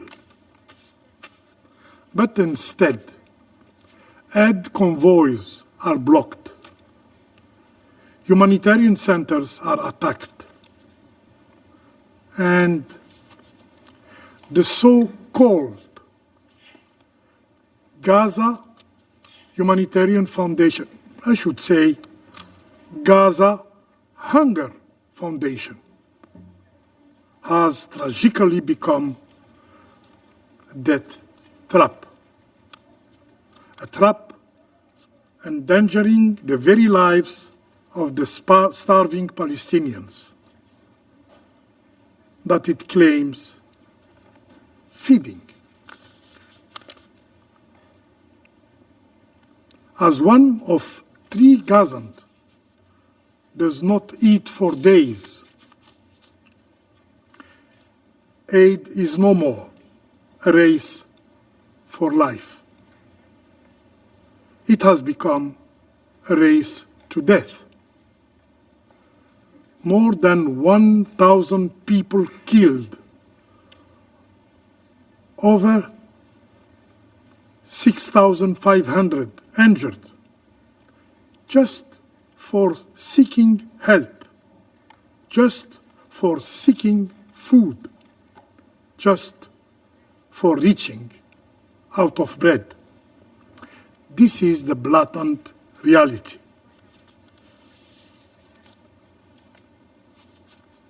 As of today,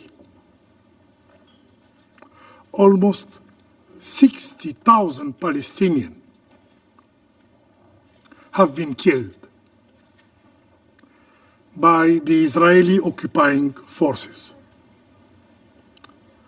while more than 143,000 have been injured. We will not forget them. Those who have committed these crimes, yes, crimes, should not, cannot lecture us on morality, on respect of human dignity, on respect of international humanitarian law. If they are keen to know the reality in the enclave, they should allow access, free access in Gaza of journalists, human rights mandate holders,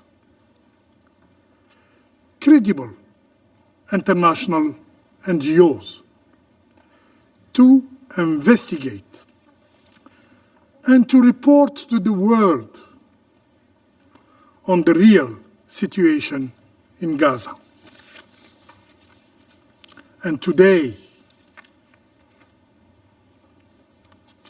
humanitarian organizations are attacked not only in the enclave, but also in this chamber. UNRWA, OCHA, WFP, ICRC, WHO. No flag protect them anymore. No UN flag, no cross, no crescent, no dove. Why? They tell the truth about the horrible situation in Gaza. They are the witness of a genocide. Mr. President, a ceasefire is long overdue. Yes, yet this Council remains bound by silence. We must not wait for permission to end the slaughter of dreams. Let us declare a ceasefire, unconditional and permanent ceasefire, not as a gesture, but as a duty to what remains of our shared soul, our shared mandate in this Security Council. Let us shield the remnant of dignity from the dust of collapsing home in Gaza, from the cries of children buried under the rubble. Mr. President, this pattern is not limited to Gaza. In the West Bank, we are witnessing an alarming escalation.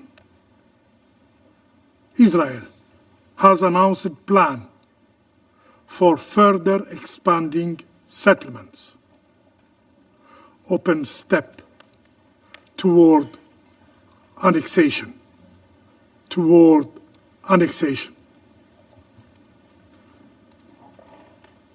Settler terrorism has reached unprecedented levels.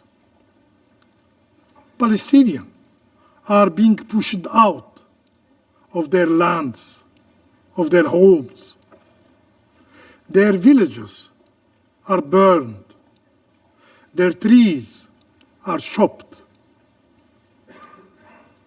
Their lives, their family lives, are shattered.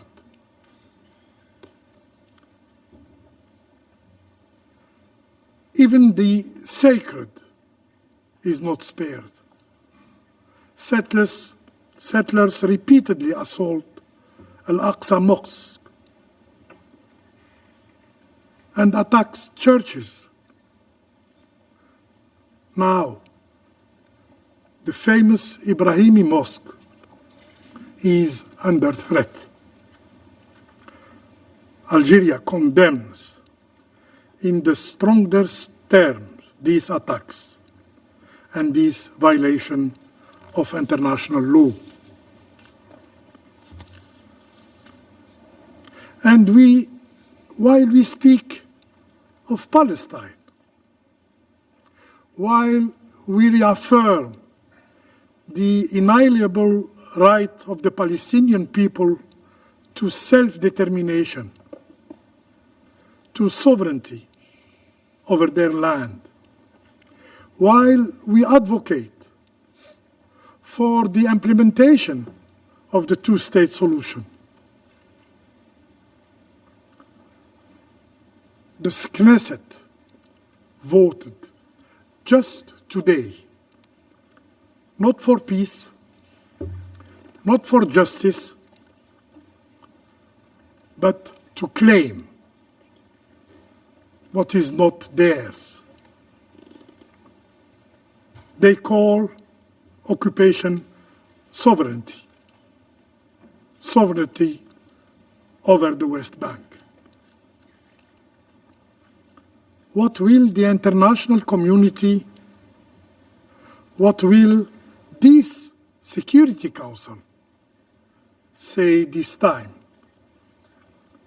Another statement? Another immoral silence. President, to this barbarity, our answer must be enforcing respect of human rights, enforcing respect for human dignity. To starvation, our answer must be enforcing lifeline aid. To injustice, our answer must be the supremacy of law, enforcing the supremacy of law. And to the attempt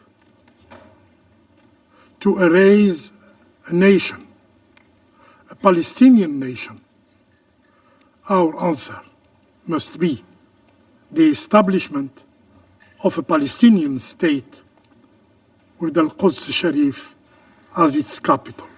I thank you. Thank you, Mr. Representative of Algeria. I now give the floor to Representative of Sierra Leone.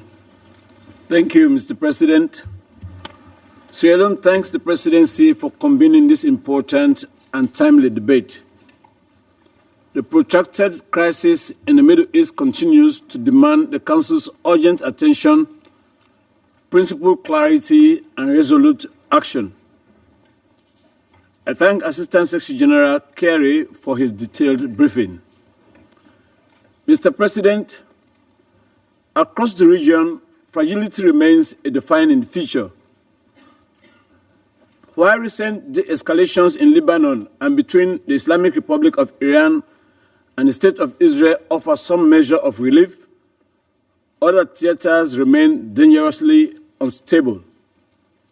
Nowhere is this more pronounced than in the Syrian Arab Republic, where the resurgence of violence has taken a devastating toll. We we reiterate our call for full respect and implementation of the 1974 disengagement of forces agreement between Israel and Syria. All parties must uphold the ceasefire, exercise maximum restraint, and refrain from actions that could further destabilize the region. In this regard, we recall the primary responsibility of the Syrian authorities to ensure the safety and protection of all civilians, including religious and ethnic minorities. This responsibility is not only a matter of national duty, but a legal obligation under international humanitarian and human rights law. Turning to the situation in the occupied Palestinian territory, the scale and depth of human suffering in Gaza over the past months defy comprehension. The cruelty and violence endured by civilians are deeply distressing and should stir the conscience of the international community. Yet, despite repeated calls for restraint and adherence to international obligations, meaningful action by those with the power to stop the suffering remains regrettably insufficient. Sierra Leone is particularly alarmed by three interrelated trends. First, the systematic obstruction of humanitarian access. Humanitarian actors, including United Nations agencies, have been impeded by access restrictions, targeted attacks, and the militarization of aid delivery points.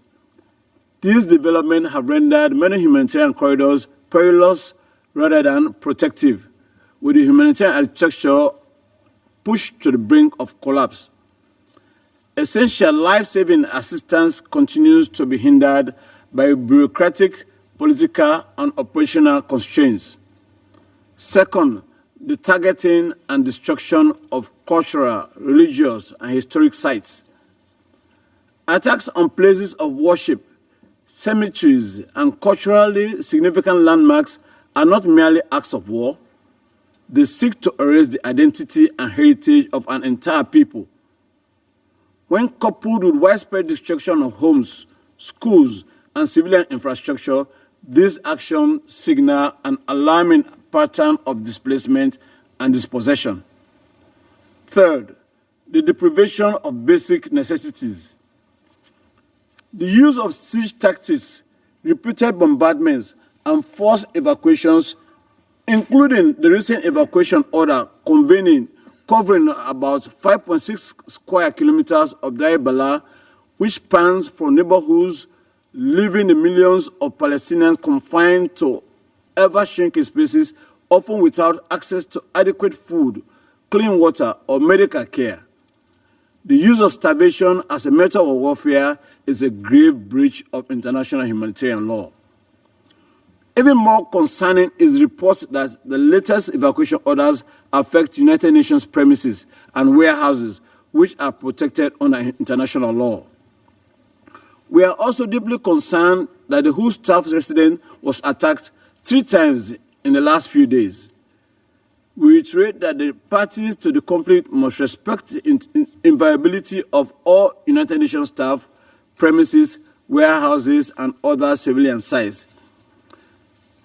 Taken together, these patterns point to a deeply troubling possibility: the risk of acts committed with the intent to destroy, in whole or in part, a national, ethnic, racial, or religious group. As affirmed by International Court of Justice in its provisional measures, the 1948 Genocide Convention obliges the international community to prevent such outcomes once the risk becomes known. To be clear, the invocation of atrocity prevention is not an attack on any state, religion, or people. It is rather a principled insistence on the rule of law, accountability, and the protection of civilians. Criticism of militia conduct or state policy must not be conflated with identity-based hate. Such confliction only serves to erode efforts towards peace, justice, and reconciliation. Mr. President, Sierra Leone unequivocally condemns the attacks of 7 October 2023 perpetrated by Hamas and other armed groups. The deliberate targeting of civilians and taking of hostages are unacceptable and constitute serious violations of international law. These crimes must be addressed through lawful and accountable means. However, we maintain that one atrocity cannot justify another. The principles of proportionality, distinction, and necessity must be upheld at all times. We also express grave concern regarding developments in the West Bank, where increasing settler violence, forced evictions, and demolitions further erode the prospects of peace and violate established norms under the 4th Geneva Convention. These acts threaten to undermine not only the two-state solution, but also the long-term stability of the region. Accordingly, Sierra Leone calls for the following. First, an immediate and unconditional ceasefire in Gaza and the West Bank as a necessary step to halt further loss of life and enable the restoration of humanitarian operations. Second, the release of all hostages, both Israeli civilians unlawfully held by Hamas and Palestinian detainees held without due process. Third, full, safe, and unhindered humanitarian access.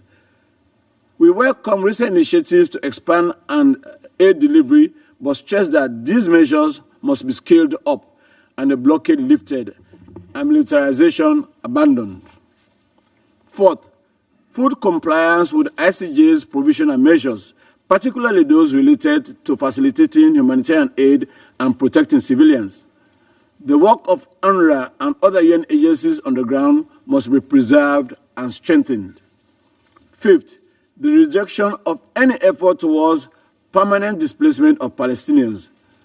Those forcibly removed must be allowed to return home when conditions allow.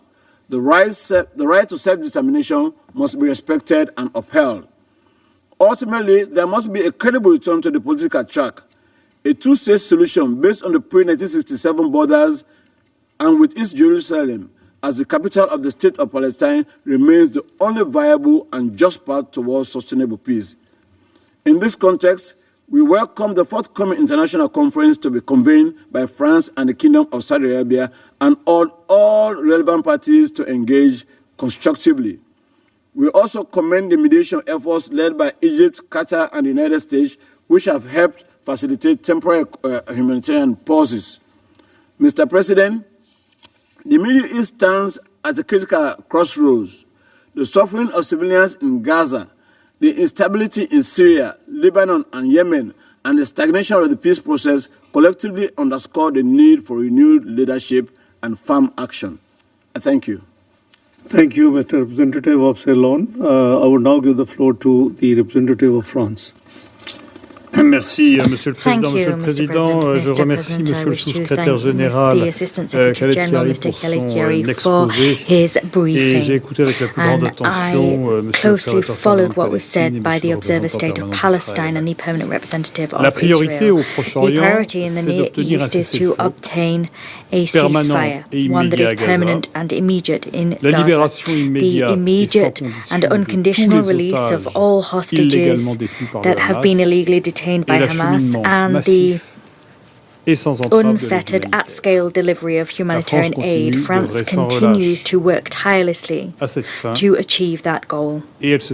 And we welcome the efforts made by its partners in that connection. France firmly condemns the expansion of the Israeli offensive to the center of Gaza. Their evacuation orders have prompted the displacement of tens of thousands of people in Deir el-Balah and have hampered the work of manifold UN agencies. Agence des Nations Unies, auquel la France réitère sa confiance, that France son once again would like to state that we support and trust them. That begins with UNRWA and the BCHH, the people their personnel pay a disproportionate price for this tragedy. This new operation is worsening the humanitarian situation at an ever quicker pace.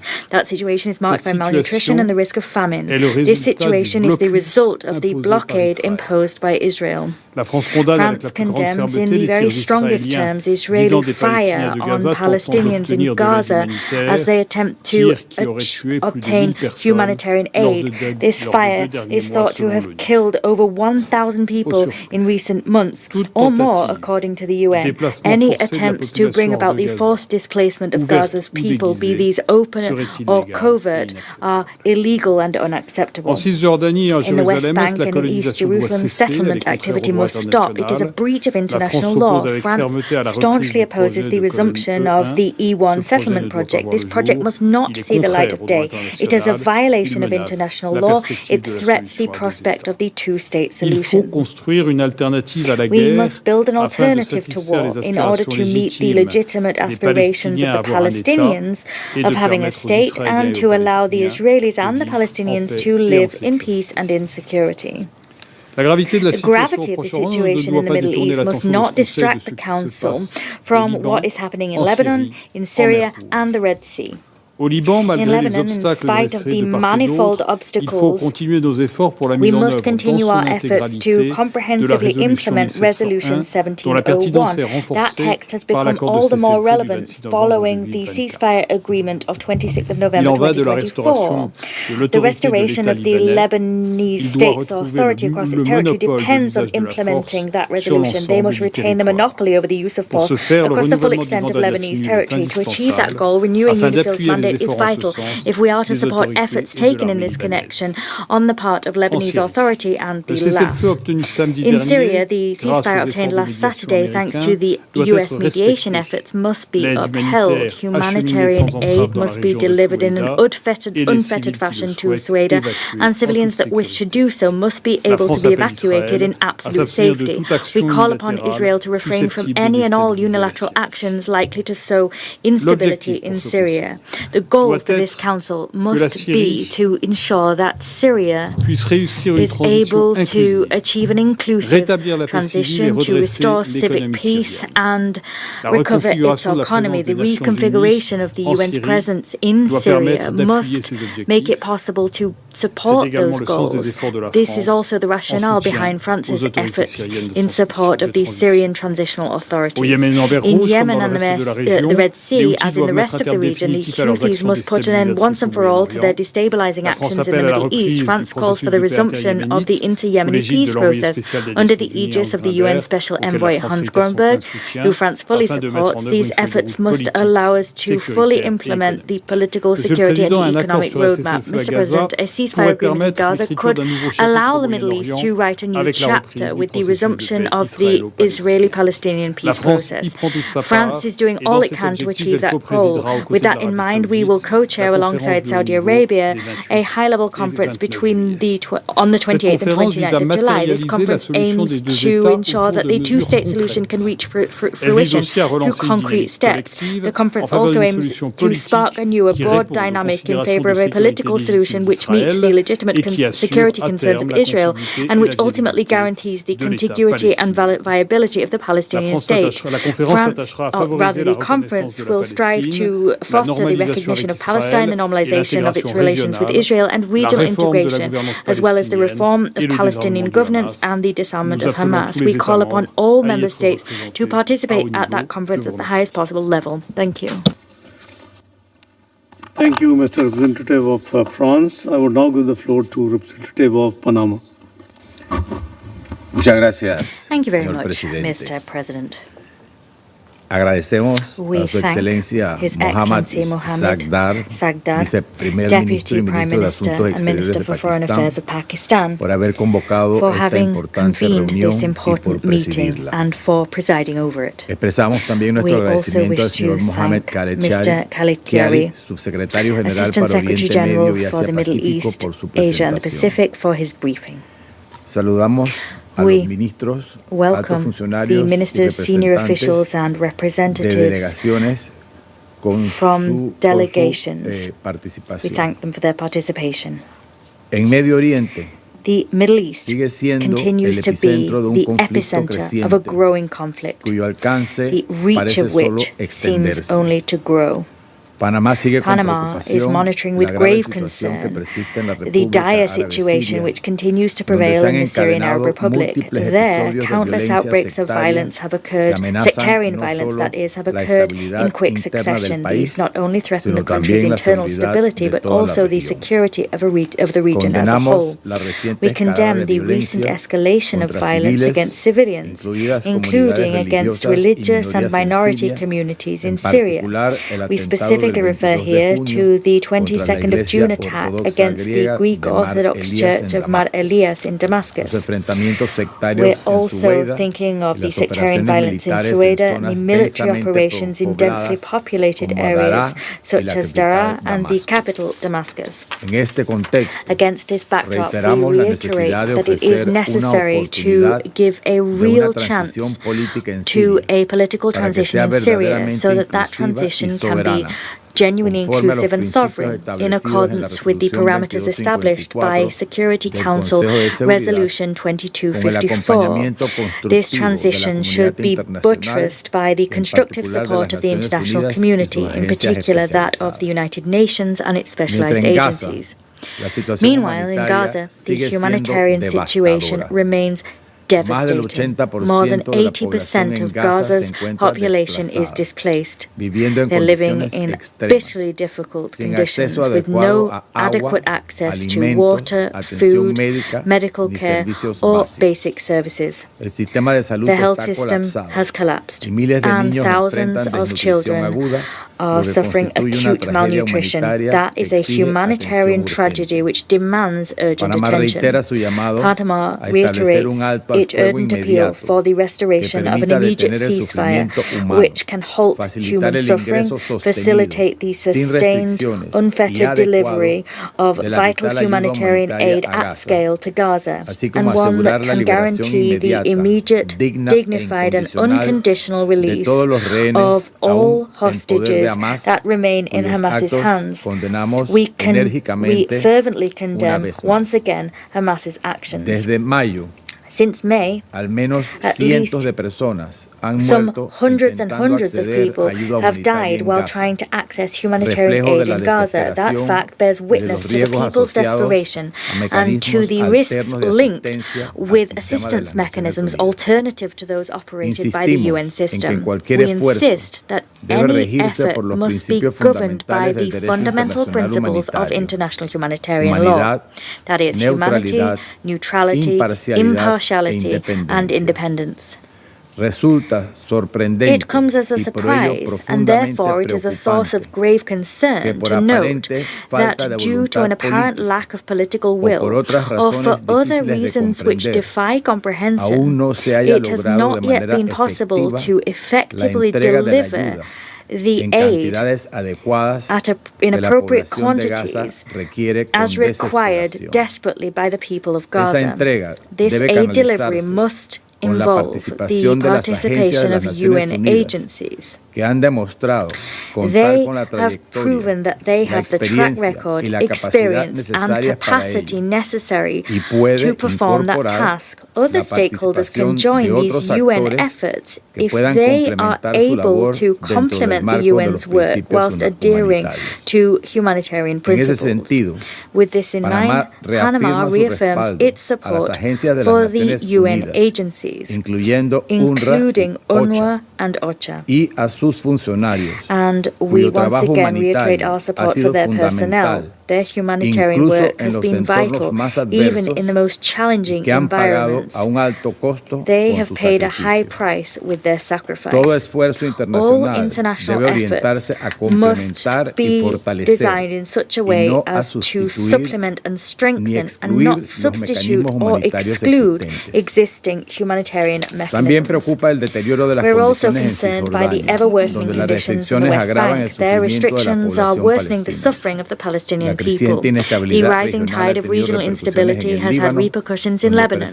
There, cross-border clashes and attacks continue along the Blue Line. This in spite of the ceasefire achieved in November 2024. Civilian victims have been produced and more than 93,000 people have been displaced. The Lebanese government and armed forces continue to face severe operational constraints in terms of exercising effective control in the south of the country, as the Council Resolution 1701 states that they must. Panama reiterates its staunch support for the sovereignty, unity and territorial integrity of Lebanon and its full support for the mandate of the United Nations Interim Force in Lebanon, UNIFIL. UNIFIL's work is vital if we are to avoid a regional escalation. We urge all parties to guarantee UNIFIL's freedom of movement, to step up tripartite coordination mechanisms and to bolster their commitment to Resolution 1701 as the cornerstone from which we can move towards lasting peace and stability. The recent escalation between Israel and Iran made it patently clear that the region is highly interconnected. Tensions spiked and grave concern was sparked at an international level by the escalation. We also saw through that escalation the reach that a regional clash can have. It can unleash a snowball effect which not only has an impact on the countries directly involved, but also an impact on their allies and neighbours, and is liable to further complicate the geopolitical landscape. In this connection, we note with particular attention and optimism the recent cessation of hostilities agreement reached between the parties. That is a crucial step forward. We reiterate our appeal for diplomatic dialogue as the only legitimate and sustainable path along which to achieve peaceful and lasting solutions to the conflict affecting the region. Regrettably, we have noted the resumption of illegal and unjustified attacks against merchant and commercial vessels in the Red Sea, waged by the Houthis. These attacks threaten maritime security and the freedom of navigation for vessels, and they imperil human lives as well as gravely affecting global supply chains. These attacks also hamper the delivery of essential humanitarian aid across the region. In Yemen, more than 5.2 million people are experiencing emergency levels of acute food insecurity. 11.9 million are in a situation of crisis. That is a reflection of the colossal humanitarian challenges facing the region. Mr. President, all of the above makes it patently clear that no event in the Middle East occurs in isolation. Consequently, we must take immediate and coordinated action to support the region as a whole. Ours must be a holistic approach, one which prioritizes both security and humanitarian assistance. The people of the Middle East have suffered the consequences of conflicts which are often fueled, always fueled indeed, by external geopolitical dynamics. These dynamics have perpetuated the cycle of violence. As Security Council members, we have a moral and political duty to actively contribute to changing this status quo. Our commitment must also hold steadfast when it comes to rebuilding the region. We must not only rebuild its infrastructure but also its social fabric. If there is one truth that we must acknowledge about the Middle East, it is that this is a region comprising profoundly resilient people, each of which deserve a different now and a future full of hope. I thank you. Thank you, Mr. Representative of Panama. Now I give the floor to the representative of United Kingdom. Thank you, President. And I'd like to start by thanking Assistant Secretary General Chiari for his briefing. President, my Foreign Secretary has been unequivocal. The war in Gaza must end now. Hamas and Israel must both commit to a ceasefire now. A ceasefire is within reach, and we urge all sides to make it a reality, to secure the release of the hostages who have been cruelly held by Hamas since the 7th of October, and to end the appalling suffering of Palestinian civilians. I'll make 3 points. First, the Israeli aid system is inhumane, ineffective, dangerous, and fueling instability. Reports and images this week of children dying from starvation are beyond horrific. The IDF is shooting at desperate Palestinian civilians on an almost daily basis. Hamas is exploiting this disorder. We call on Israel to end these attacks, hold those responsible to account, and to work with the UN to implement effective aid distribution in line with humanitarian principles and international humanitarian law. And let me reaffirm the UK's firm and unequivocal support for the UN and OCHA in their brave efforts to get aid into Gaza. We also condemn recent strikes on the WHO in Deir el-Balah. Humanitarians and civilians must be protected. Second, we condemn Defence Minister Katz's proposals of forced displacement to Rafah. Illegal settlement expansion in the West Bank continues at pace, as well as settler violence and even terrorism against Palestinians. This is an accelerating campaign to prevent a Palestinian state. We condemn these attacks and call for Israel to hold its citizens to account. We also oppose the reintroduction of the E1 settlement plan, which is a flagrant breach of international law. Third, we are clear that Hamas must play no future role in the governance of Gaza or be able to threaten Israel's security again. However, the organization which represents a credible alternative to Hamas, the Palestinian Authority, is being undermined by Israeli actions. Israel is withholding $2.6 billion in clearance revenues, crippling the Palestinian economy and pushing essential health and education services to the brink.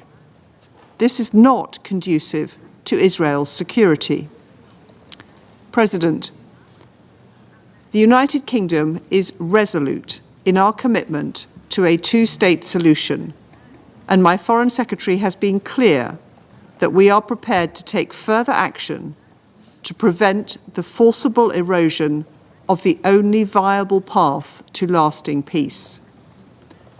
Next week's conference, co-chaired by France and Saudi Arabia, is a vital opportunity to demonstrate the strength of international resolve to secure a better future for Israelis, Palestinians, and the region. I thank you. Thank you, Madam Representative of the United Kingdom. I would now give the floor to Representative of Guyana. Your Excellency, Senator Mohammed Ishaq Dar, Deputy Prime Minister and Foreign Minister of Pakistan.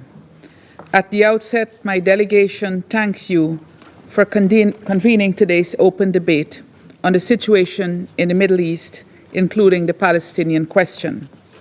I also thank Assistant Secretary General Khaled Kiari for the important updates provided, particularly regarding the persistent and inhumane crisis being experienced by civilians in Gaza. Mr. President, Guyana remains deeply concerned at the ongoing volatile security situation in the Middle East, fueled primarily by the violation of international law and the resort to forceful measures in response to perceived or real security threats. Should this trend continue, the insecurity and instability in the Middle East could destabilize the entire international system. Guyana continues to follow developments in the occupied Palestinian territories, where this trend is most pronounced. In Gaza, the result after 21 months of war is a humanitarian crisis of immense scale. Briefings by the United Nations over this period have highlighted massive and multiple instances of displacement of civilians, widespread food insecurity, with the risk of famine extremely high, and reports of even babies starving to death, and the inadequacy of the humanitarian response due to ongoing restrictions imposed by Israel. It is particularly striking, Mr. President, that an average of 28 children are killed daily in Gaza, as reported by UNICEF.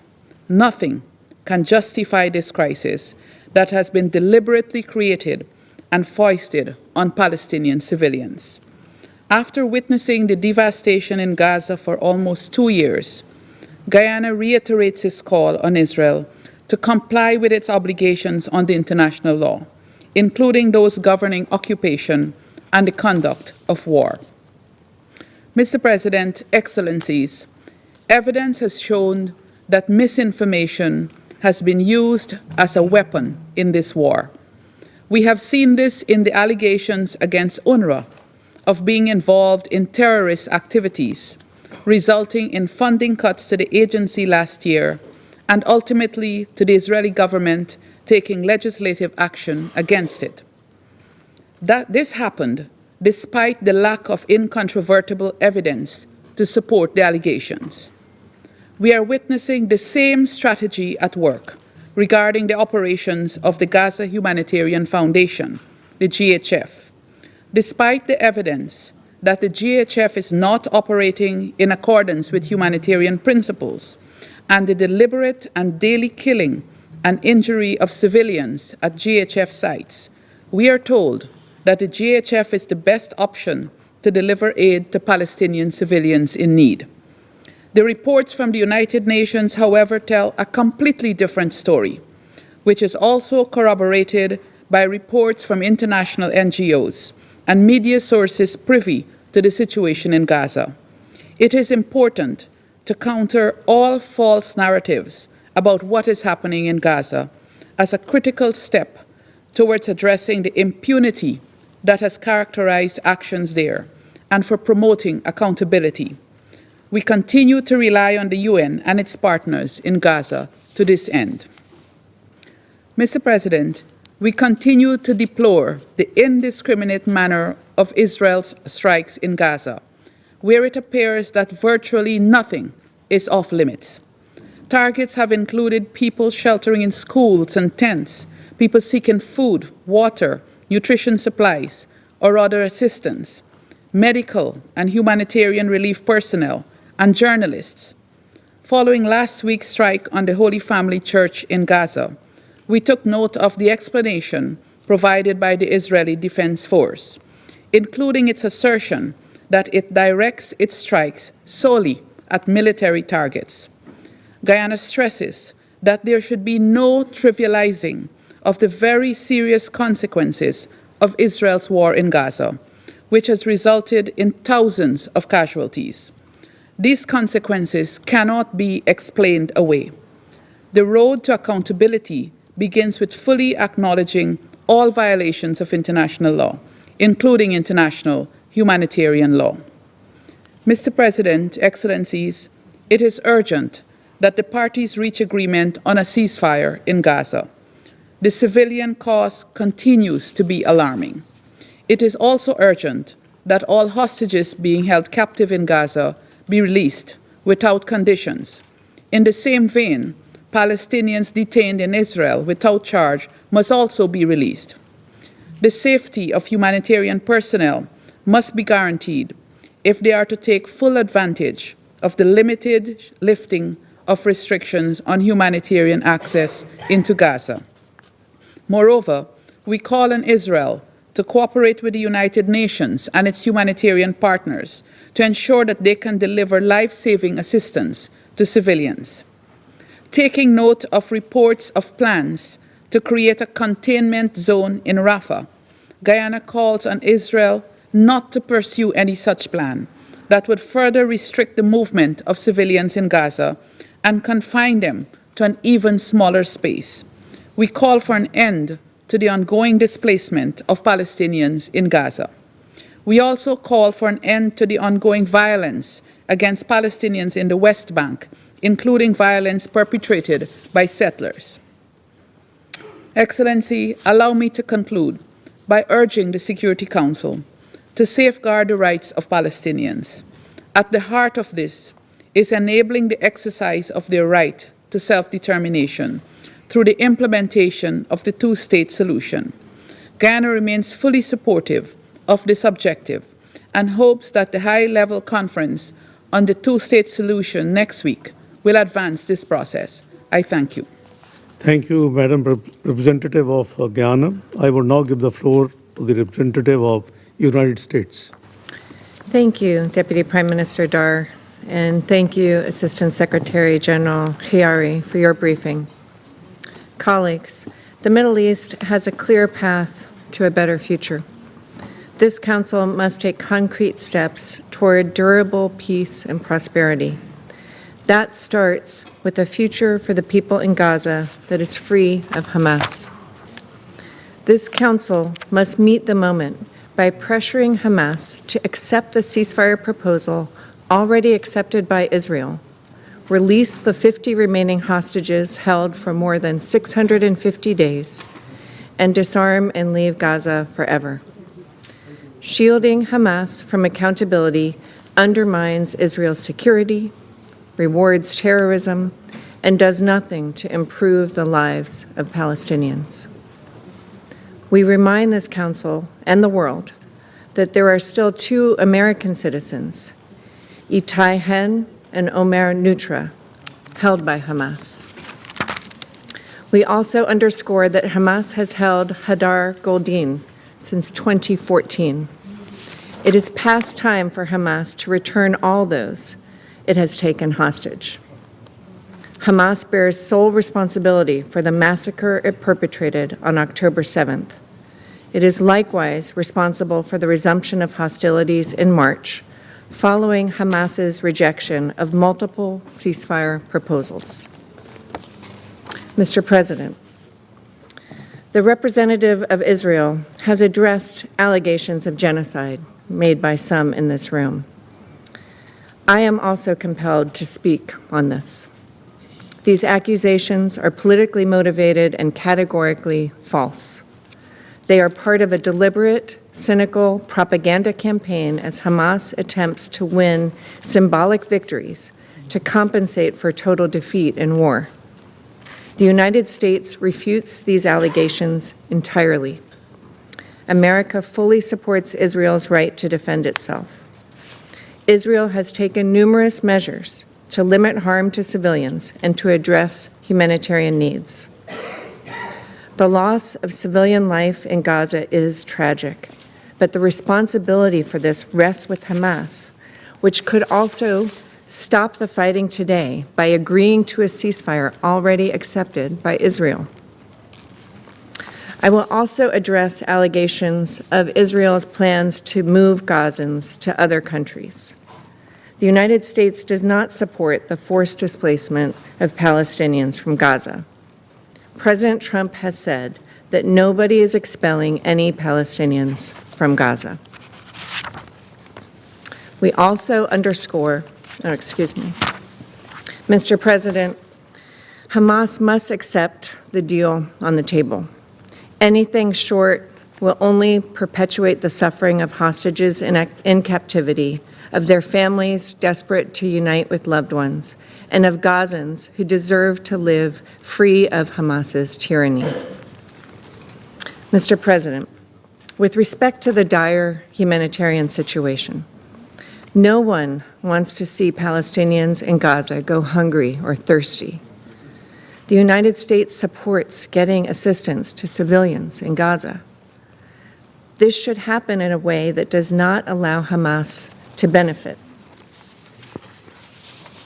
We recognize the IDF's ongoing efforts to prevent civilian harm in Gaza.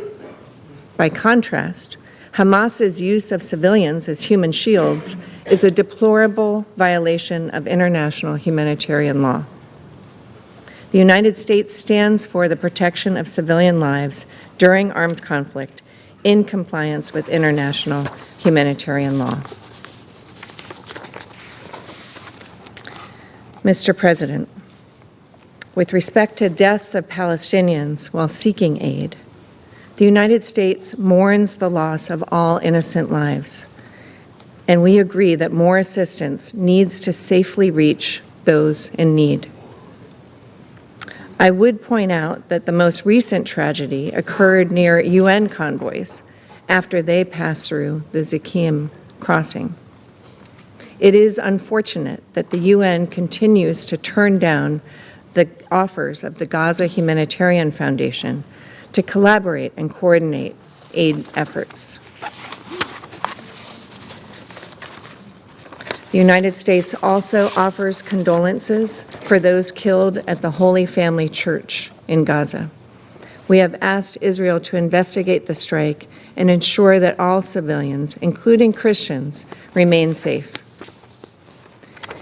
And with respect to the death of the American citizen in the West Bank, as Ambassador Huckabee has said, we have asked Israel to aggressively investigate the killing of Saif Masalit, an American citizen who was visiting family in Sinjil when he was beaten to death. There must be accountability for this criminal and terrorist act. Our condolences are with Saif's family. And we condemn criminal violence by any party in the West Bank and support actions to ensure all civilians, including Christian civilians, remain safe. The future for the Palestinians must start in Gaza without Hamas. Hamas must disarm and leave Gaza, and the hostages must return home. Quiet diplomacy, not performative actions in New York or elsewhere, will achieve that goal. Mr. President, turning to Iran, we are likewise at a critical juncture. On June 21st, the United States devastated Iran's nuclear facilities to end Iran's nuclear enrichment capacity and stop the threat posed by the world's foremost state sponsor of terror in support of Israel's right of collective self-defense. Now, with the U.S. negotiated ceasefire having brought an end to the 12-day war, Tehran faces a choice. On the one hand, Iran can continue its current path of defying the NPT-mandated safeguards obligations in a bid to reconstitute its nuclear program in secrecy. Already, Iran's law to suspend cooperation with the IAEA has obscured international visibility into its program. Iran can also continue to route vital state resources to a network of proxies and partners abroad to undermine regional security. Or, on the other hand, Iran can pursue a different course, ending its path to a nuclear weapon through meaningful, time-bound diplomacy. This track is the only means of realizing a durable peace, and with it, greater prosperity and global integration for Iran and its people. This path remains the preferred of the United States. We urge Iran to take it. In the absence of a deal, the United States continues to impose maximum diplomatic and economic pressure to constrain any activities, like the pursuit of a nuclear weapon, that would threaten the security of U.S. citizens, personnel, and partners in the region. We emphasize the July 1st statement of the G7 foreign ministers, which, first, reaffirmed that Iran can never have nuclear weapons and must refrain from reconstituting its unjustified enrichment activities. Second, called upon Iran to urgently resume full cooperation with the IAEA, including by providing verifiable information about all nuclear material in Iran and providing access to IAEA inspectors. And third, condemned the reprehensible calls in Iran for Director General Grossi's arrest and execution. Colleagues, the members of this Council and the world must stand united in ensuring Iran never obtains or develops a nuclear weapon. The United States will do its part to help forge a new reality for the Middle East alongside Israel and our Arab partners. It is our responsibility to realize the Middle East that earlier generations dreamt of, a region of peace, prosperity, safety, harmony, opportunity, innovation, and achievement. I thank you. Thank you, Madam Representative of United States. I now give the floor to the representative of Republic of Korea. Thank you, Mr. President. I also join other colleagues thanking ASG colleague Kiri for his comprehensive briefing. Mr. President, for millennia, the Middle East has been a crossroad of civilization, with its abundant historical, cultural, and religious heritage. However, what we have been witnessing for almost 2 years now, unfortunately, represent a painful cycle of profound instability, the denial of coexistence, and a total destruction of a shared humanity. Hamas committed the worst terrorist attacks against Israel and still brutally holds 50 hostages. Israel's airstrikes and gunfire, as well as restrictions to humanitarian aid, are pushing Palestinian civilians in Gaza deeper into death and starvation. Not only in Gaza, but also in the West Bank, the Palestinian people's right to life, dignity, and coexistence is repeatedly being denied. In the wider Middle East region, sirens and airstrikes have become the new normal. Keeping in mind the pressing urgency in addressing these concerning realities, let me stress the following 3 points. First, we call on all parties in the region, notably Israel and Hamas, to recover common humanity. The horrific casualties, including 17,000 children killed in Gaza, the hunger, chaos, and killing in and around the GHF distribution sites, and the widespread destruction of civilian infrastructure, including religious, health, and UN sites, all elucidate staggering evidence of a loss of fundamental humanity. Meanwhile, we will not forget the terror and the shock that Hamas inflicted on Israel on October 7th, 2023. It is unconscionable that Hamas again still holds hostages and remains underneath tunnels, regardless of the fear and despair of civilians in Gaza. As starvation surges, we call on Israel to end all restrictions on humanitarian assistance and allow the UN to deliver life-saving aid to those in need throughout Gaza.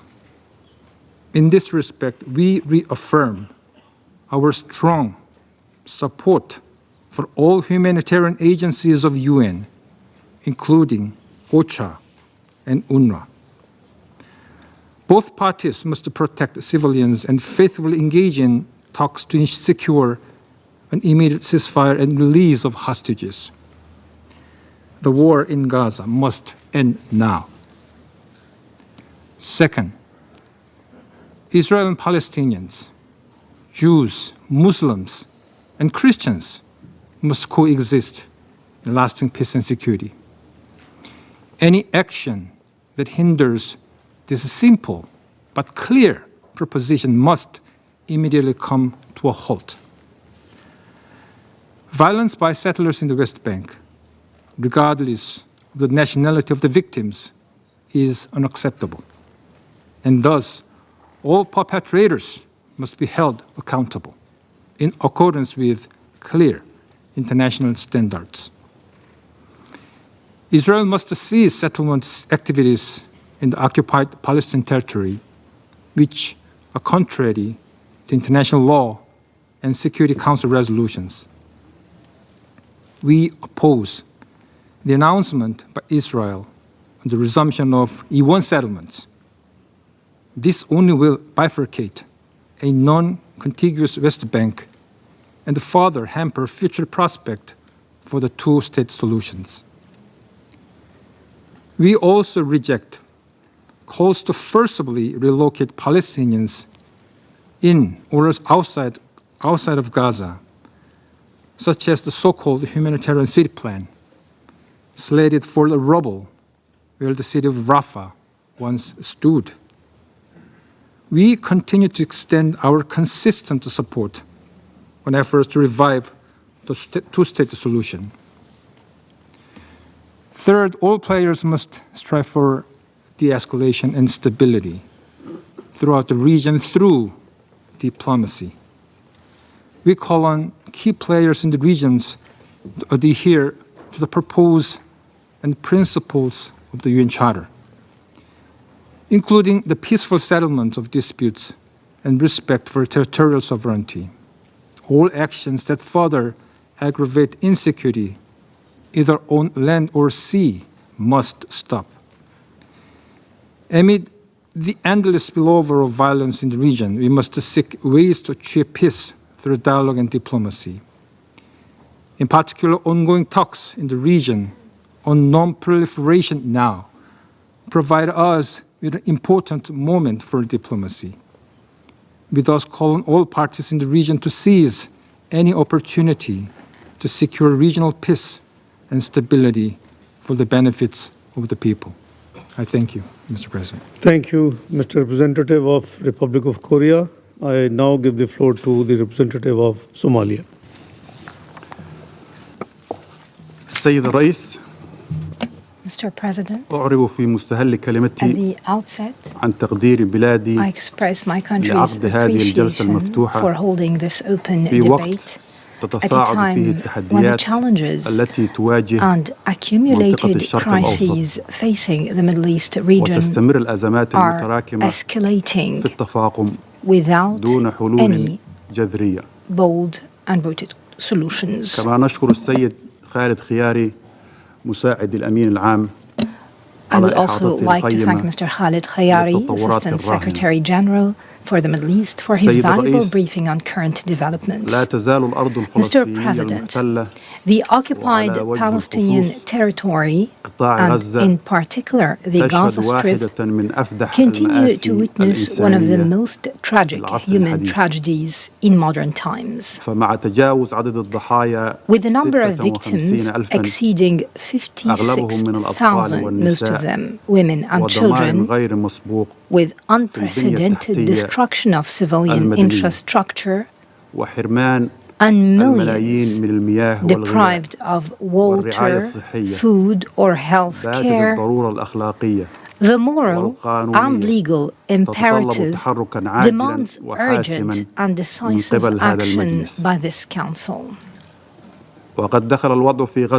The situation in Gaza has entered the stage of a de facto famine, with daily cases of children and adults collapsing as a result of severe malnutrition, a number of civilians dying as a result of military action, and others died starving to death in a scene that embodies a collective moral and humanitarian failure. Civilians have been deprived of even a crumb of bread, a drop of water, in clear violation of the Geneva Conventions and all rules of international humanitarian law. Somalia reiterates its call for a comprehensive and immediate ceasefire, the lifting of the unjust blockade imposed on the Strip, and the unhindered and safe delivery of humanitarian aid. This in accordance with the principles of international humanitarian law. We also reaffirm our unwavering position in support غير of القابل the للتصرف inalienable في right of the تقرير Palestinian مصيره people to وفي إقامة دولته self-determination المستقلة and to the على establishment حدود of their الرابع من independent يونيو state سنة along the borders of the 4th of June 1967 وعاصمتها 1967 القدس with الشرقية East وفقا Jerusalem as للقرارات its الدولية capital ذات الصلة. in line with وفي هذا relevant السياق international نرحب resolutions. بمبادرة In السعودية this vein, we وفرنسا welcome نهاية هذا the الشهر initiative of لإعادة France and the Kingdom of التأكيد Saudi على الإجماع Arabia الدولي الداعم later this month لحل to الدولتين reiterate our support وتجديد to the two-state الالتزام solutions بالعمل and الجماعي stress our لذلك. commitment for وفي collective الضفة الغربية action to المحتلة achieve that يتفاقم end. الوضع يوما بعد In the يوم occupied West Bank, the بفعل situation التوسع is الاستيطاني worsening الغير day by القانوني day with illegal والاقتحامات settlement العسكرية expansion, المتكررة repeated military والاعتداءات incursions, اليومية من قبل and daily المستوطنين attacks على by القرى settlers الفلسطينية on Palestinian والمزارعين villagers, والممتلكات farmers, في and تحد property مباشر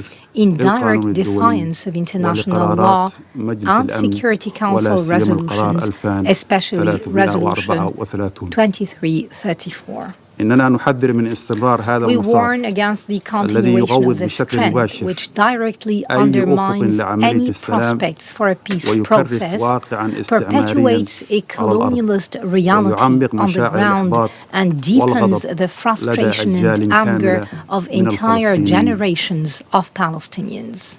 فيما يتعلق بسوريا سيد الرئيس As far as Syria is لا تزال concerned, الأزمة Mr. المستمرة President, تلقي the ongoing بظلالها crisis الثقيلة continues على to cast a heavy shadow over المدنيين millions of ورغم civilians. هذا الواقع المظلم Despite this grim ترحب reality, الصومال باتفاق وقف Somalia إطلاق النار welcomes the في ceasefire محافظة agreement in السويداء Sweda ونأمل Governorate. أن يمثل We نقطة hope انطلاق that it نحو represents a تهدئة stepping أوسع stone towards a broader لكننا نعبر عن pacification of the قلقنا البالغ situation. However, we في الوقت express our ذاته deep concern من at the same time الاعتداءات over المتكررة the على repeated الأراضي السورية attacks on Syrian بما في ذلك territory, القصف الأخير including the الذي recent طال shelling دمشق ومواقع في جنوب sites that سوريا reached Damascus and other وإن sites in استغلال بعض southern Syria. الأوضاع The المحلية exploitation of داخل مكونات certain المجتمع local shifts السوري within the Syrian لا يعطي society بأي حال من does not الأحوال in any way مبررا justify لانتهاك the سيادة violation سوريا of Syria's إن مثل sovereignty. هذه الأعمال تشكل Such خرقا acts سافرا constitute a لميثاق flagrant الأمم violation المتحدة of the UN ولكل Charter الأعراف and الدولية all international وتعرض norms. استقرار It سوريا also jeopardizes والمنطقة the بأسرها stability of للخطر Syria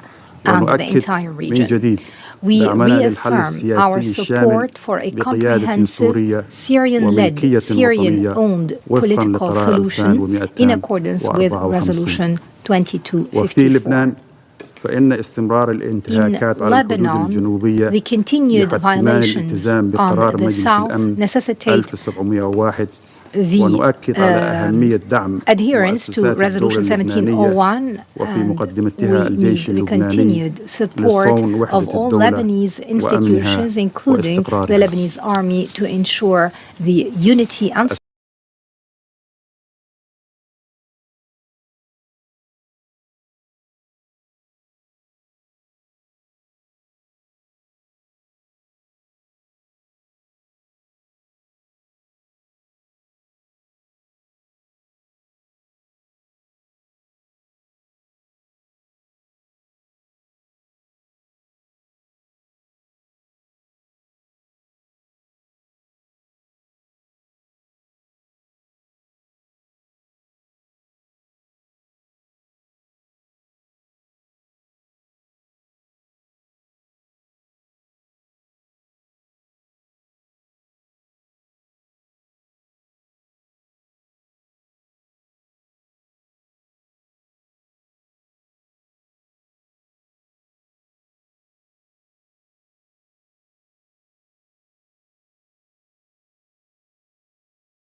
The spirit and text of the UN Charter will remain the best and most successful framework to ensure coexistence and stability in the Middle East and the entire world. Thank you.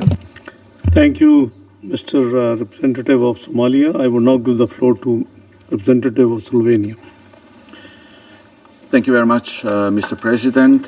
Thank you, Deputy Prime Minister Dar, and I thank Assistant Secretary General Chiari for his briefing. Mr. President, Slovenia firmly believes that peace is a choice. The only path to lasting peace in the Middle East is for military options to give way to diplomatic ones.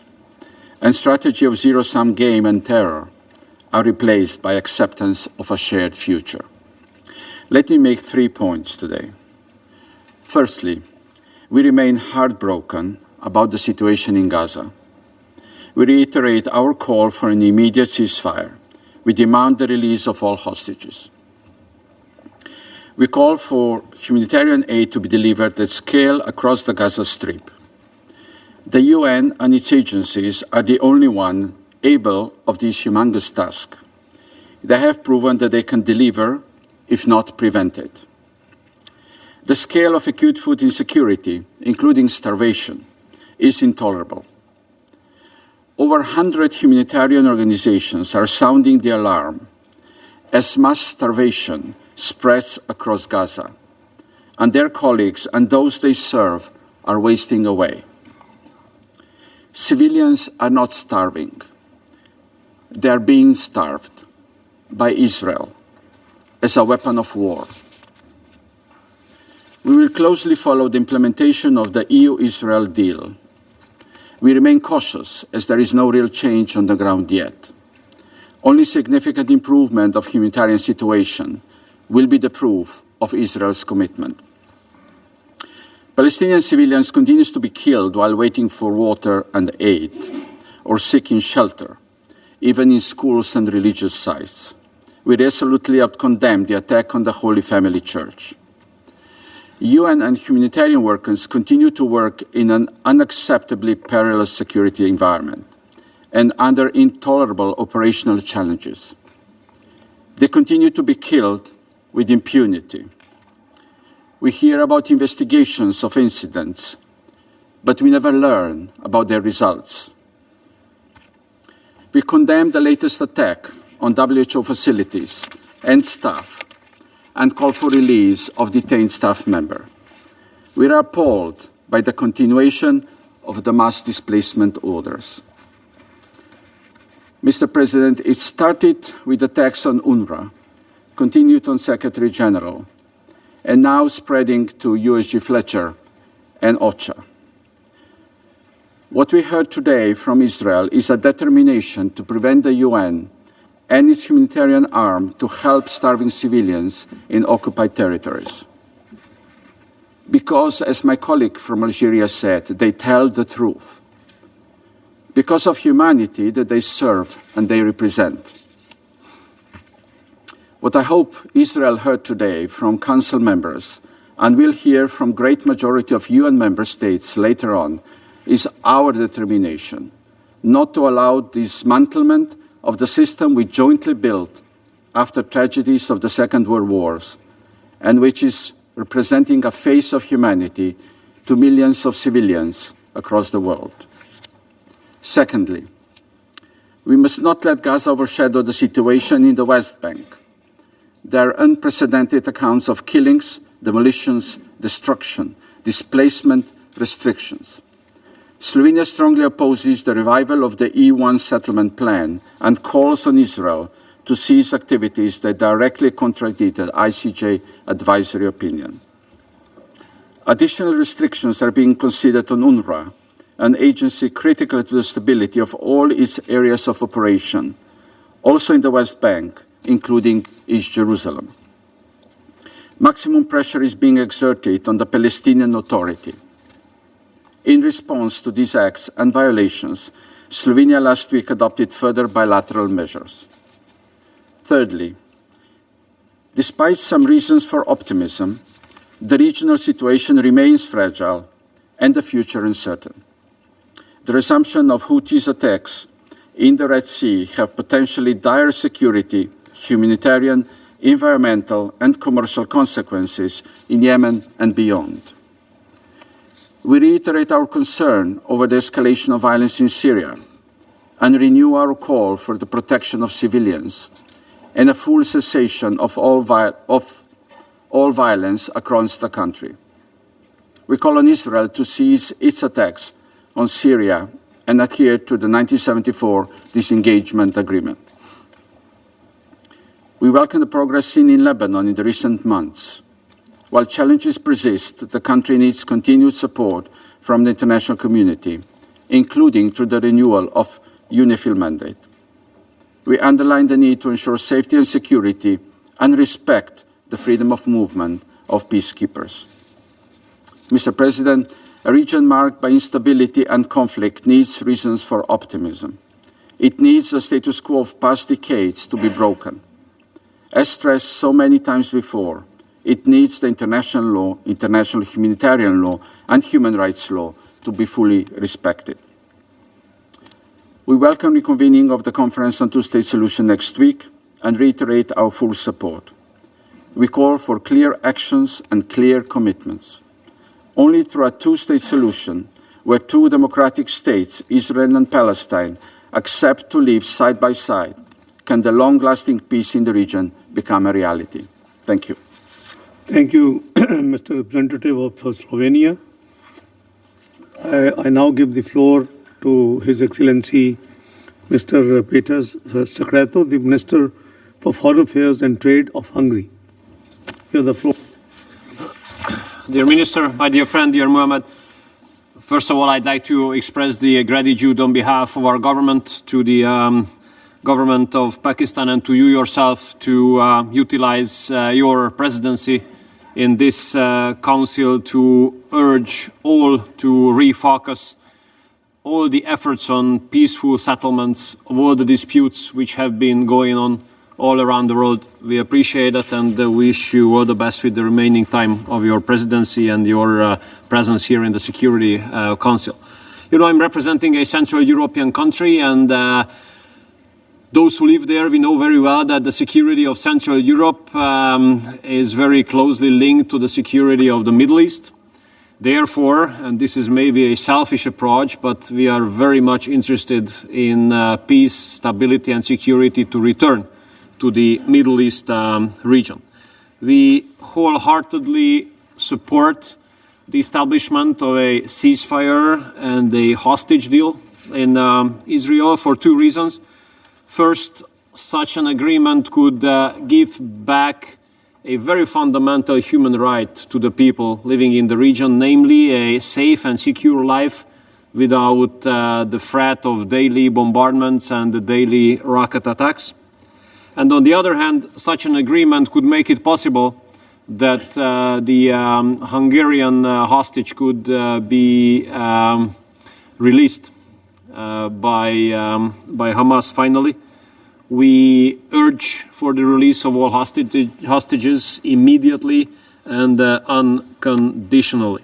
And we do hope that all the efforts aiming at giving back the freedom to all the hostages will be successful.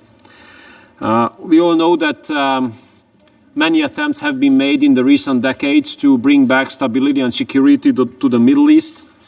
However, many of them were full of goodwill, but they were unsuccessful, with one exception. And this is the Abraham Accords initiated by President Trump during his previous mandate. The Abraham Accords have brought back the hope that nations and peoples in the Middle East can live together and next to each other in peace without terrorist attacks. And we do hope that circumstances will allow that President Trump can continue his efforts to make the Abraham Accords even more widespread. I can tell you, Muhammad, that personally I'm proud that I was the only foreign minister in the world who was present at the signing of the first Abraham Accords in the gardens of the White House. And here, when I sit here, I do not only speak on behalf of a Central European nation, but on behalf of a country which has a 1,000-year-long Christian statehood. And stemming from that fact, we feel responsibility and we do give our support to all Christian communities all over the world, especially if they are under attack or if they are persecuted.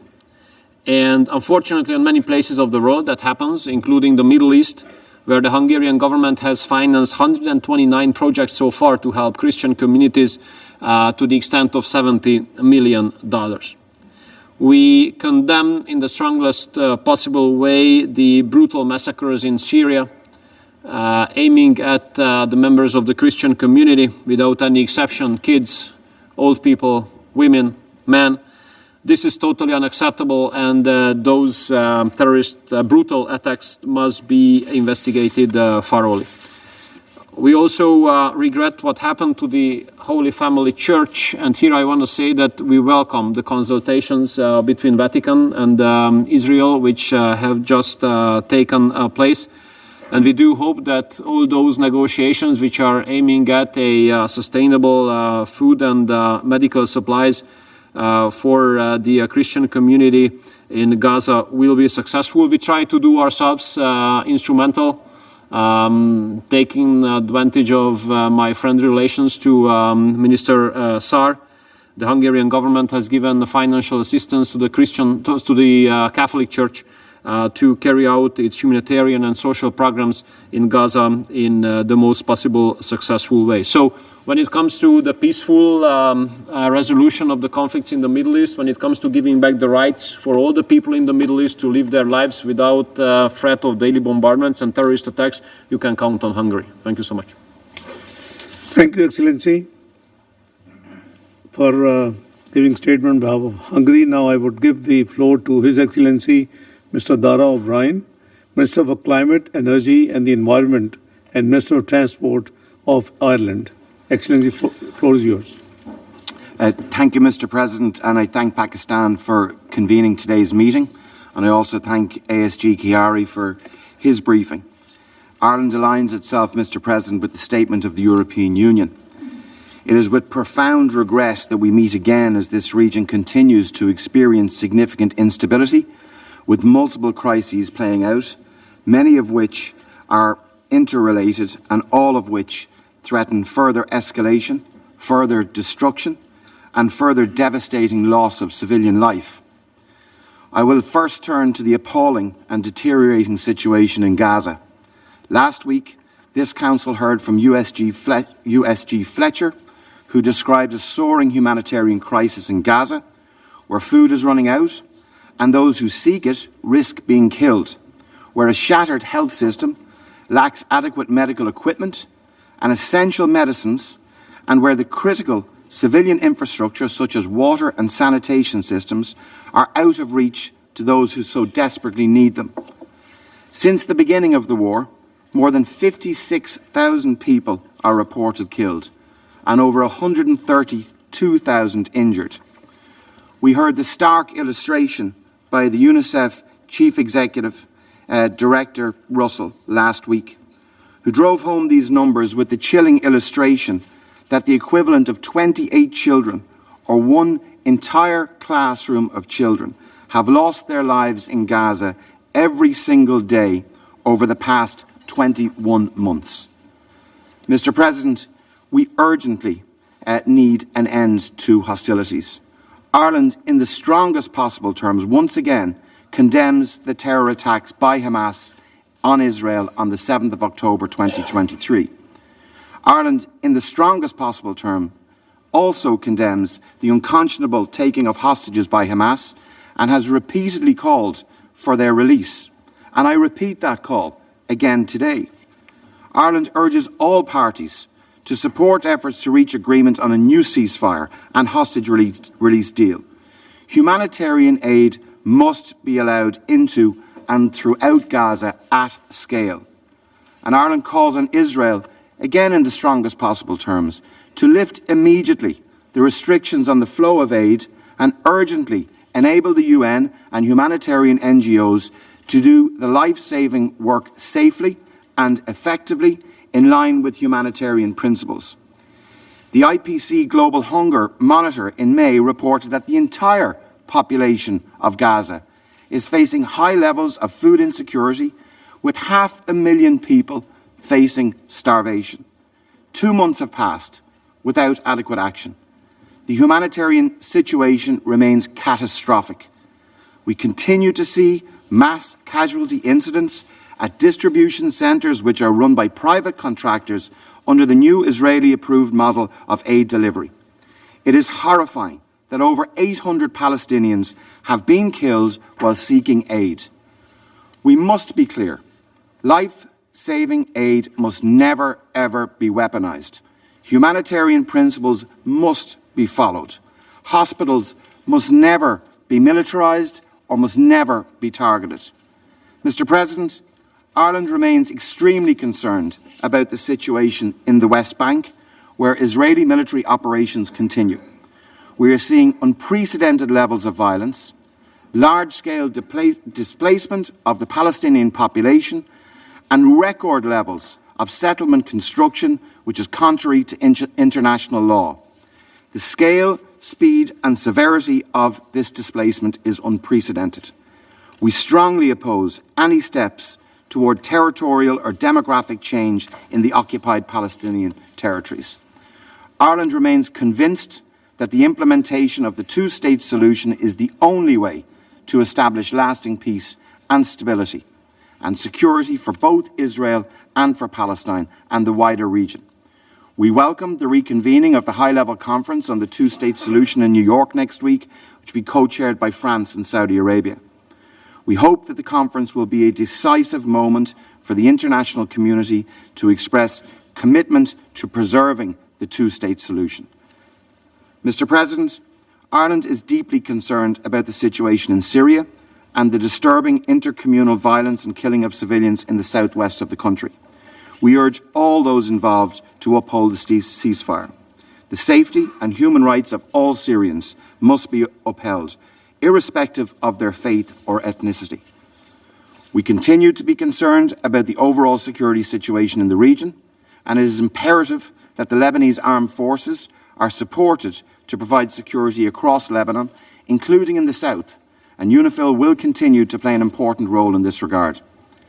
Ireland welcomes reports that Iran will engage with the EU High Representative and the E3 on its nuclear programme, and it is our hope that a negotiated solution can be found to address the legitimate concerns of the international community. Iran can and should contribute to regional security by clearly ceasing its support for non-state armed militant groups in the region. Mr. President, it is clear that the military responses will not bring lasting solutions to any of the conflicts that afflict the region or achieve the peace and security that the peoples of the region crave and deserve. Ireland calls on the international community to come together to do all in its power to bring about a lasting and sustainable peace across the Middle East. Thank you. Thank you, Excellency Mr. O'Brien, for your statement. I now give the floor to His Excellency Mr. Kazim Gharib Abadi, Deputy Foreign Minister for Legal and International Affairs of Islamic Republic of Iran.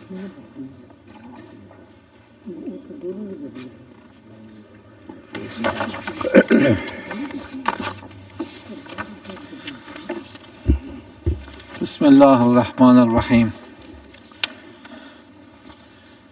Thank you, Mr. President, for convening this timely open debate. Mr. President, we address this Council amid the ongoing collapse of the international legal order and the erosion of the United Nations Charter. Over the past 2 years, the world has witnessed, with growing outrage, the brutality of the Israeli regime against the people of Palestine.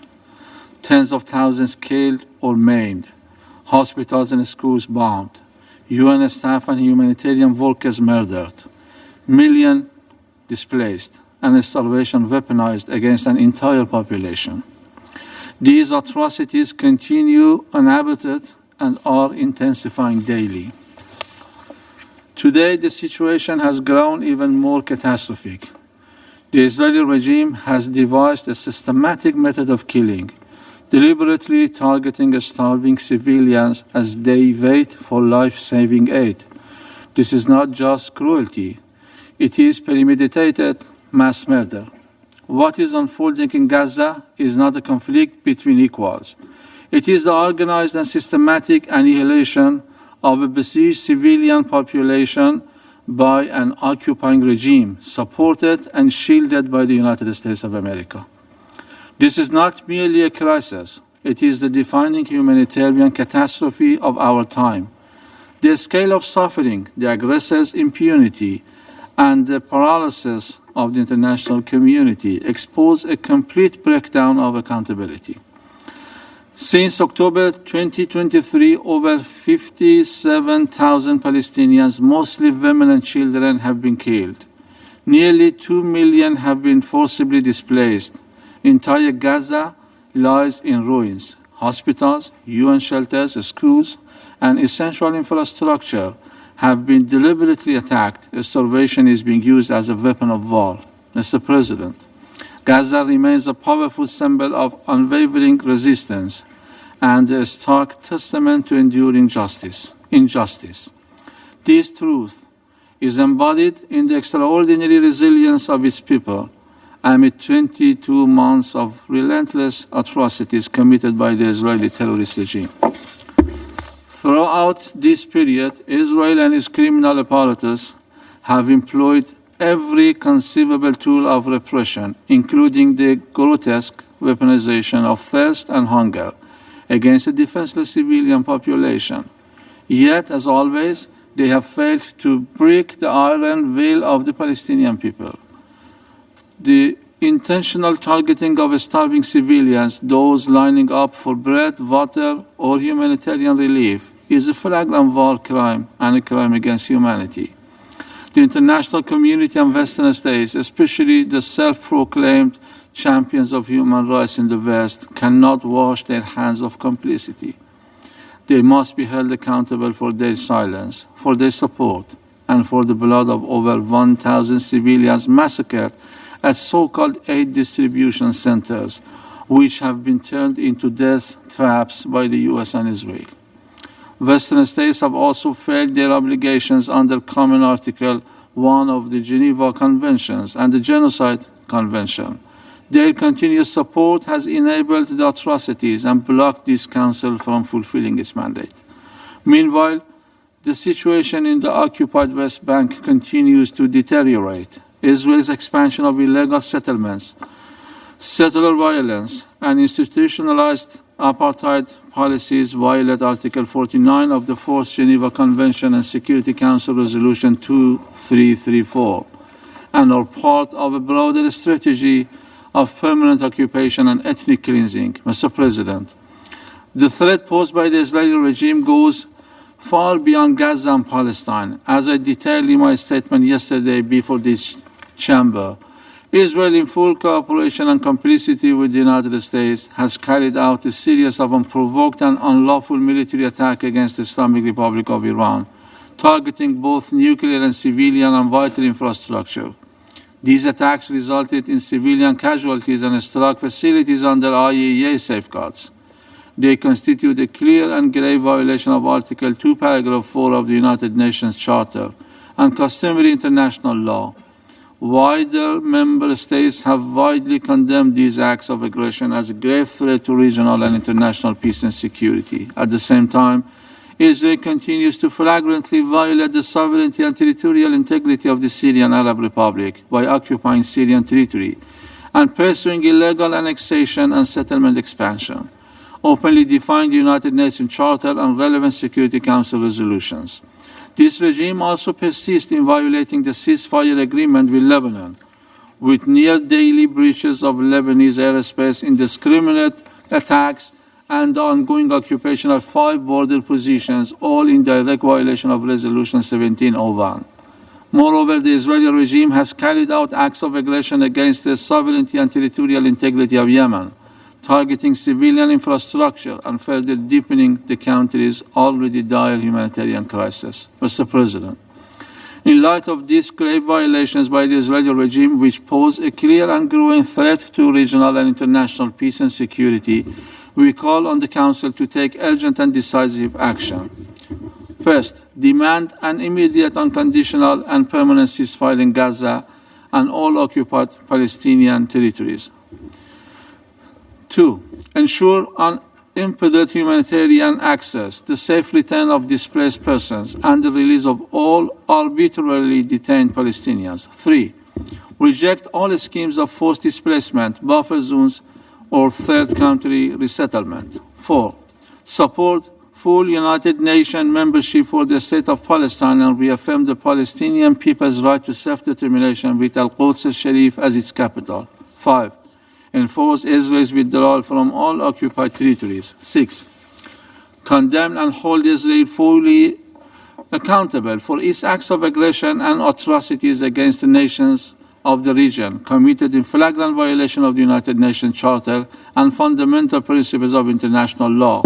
We also call on all countries, individually and collectively, to take whatever action they can to pressure the Israeli regime to stop its crimes. In this regard, I propose that each country set, declare, and follow through on a commitment to this end.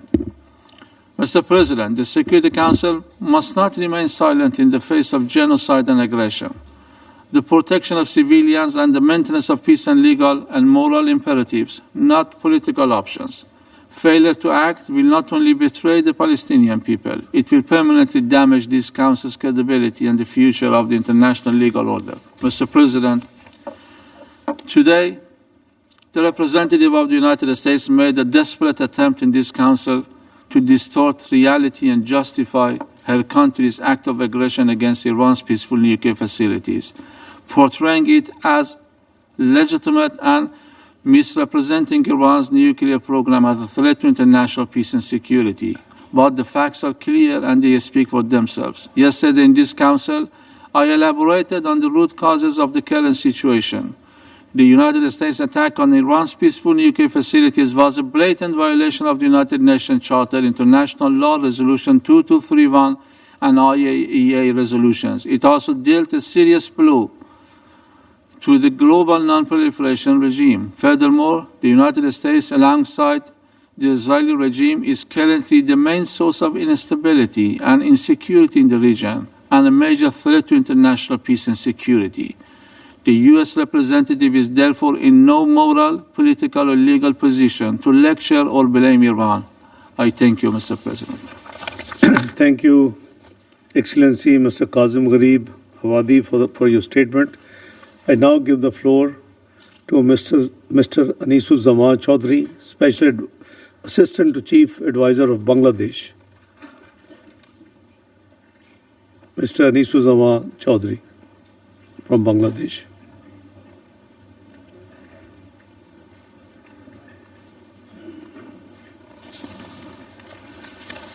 Mr. President, we thank the Pakistan Presidency for convening this quarterly open debate.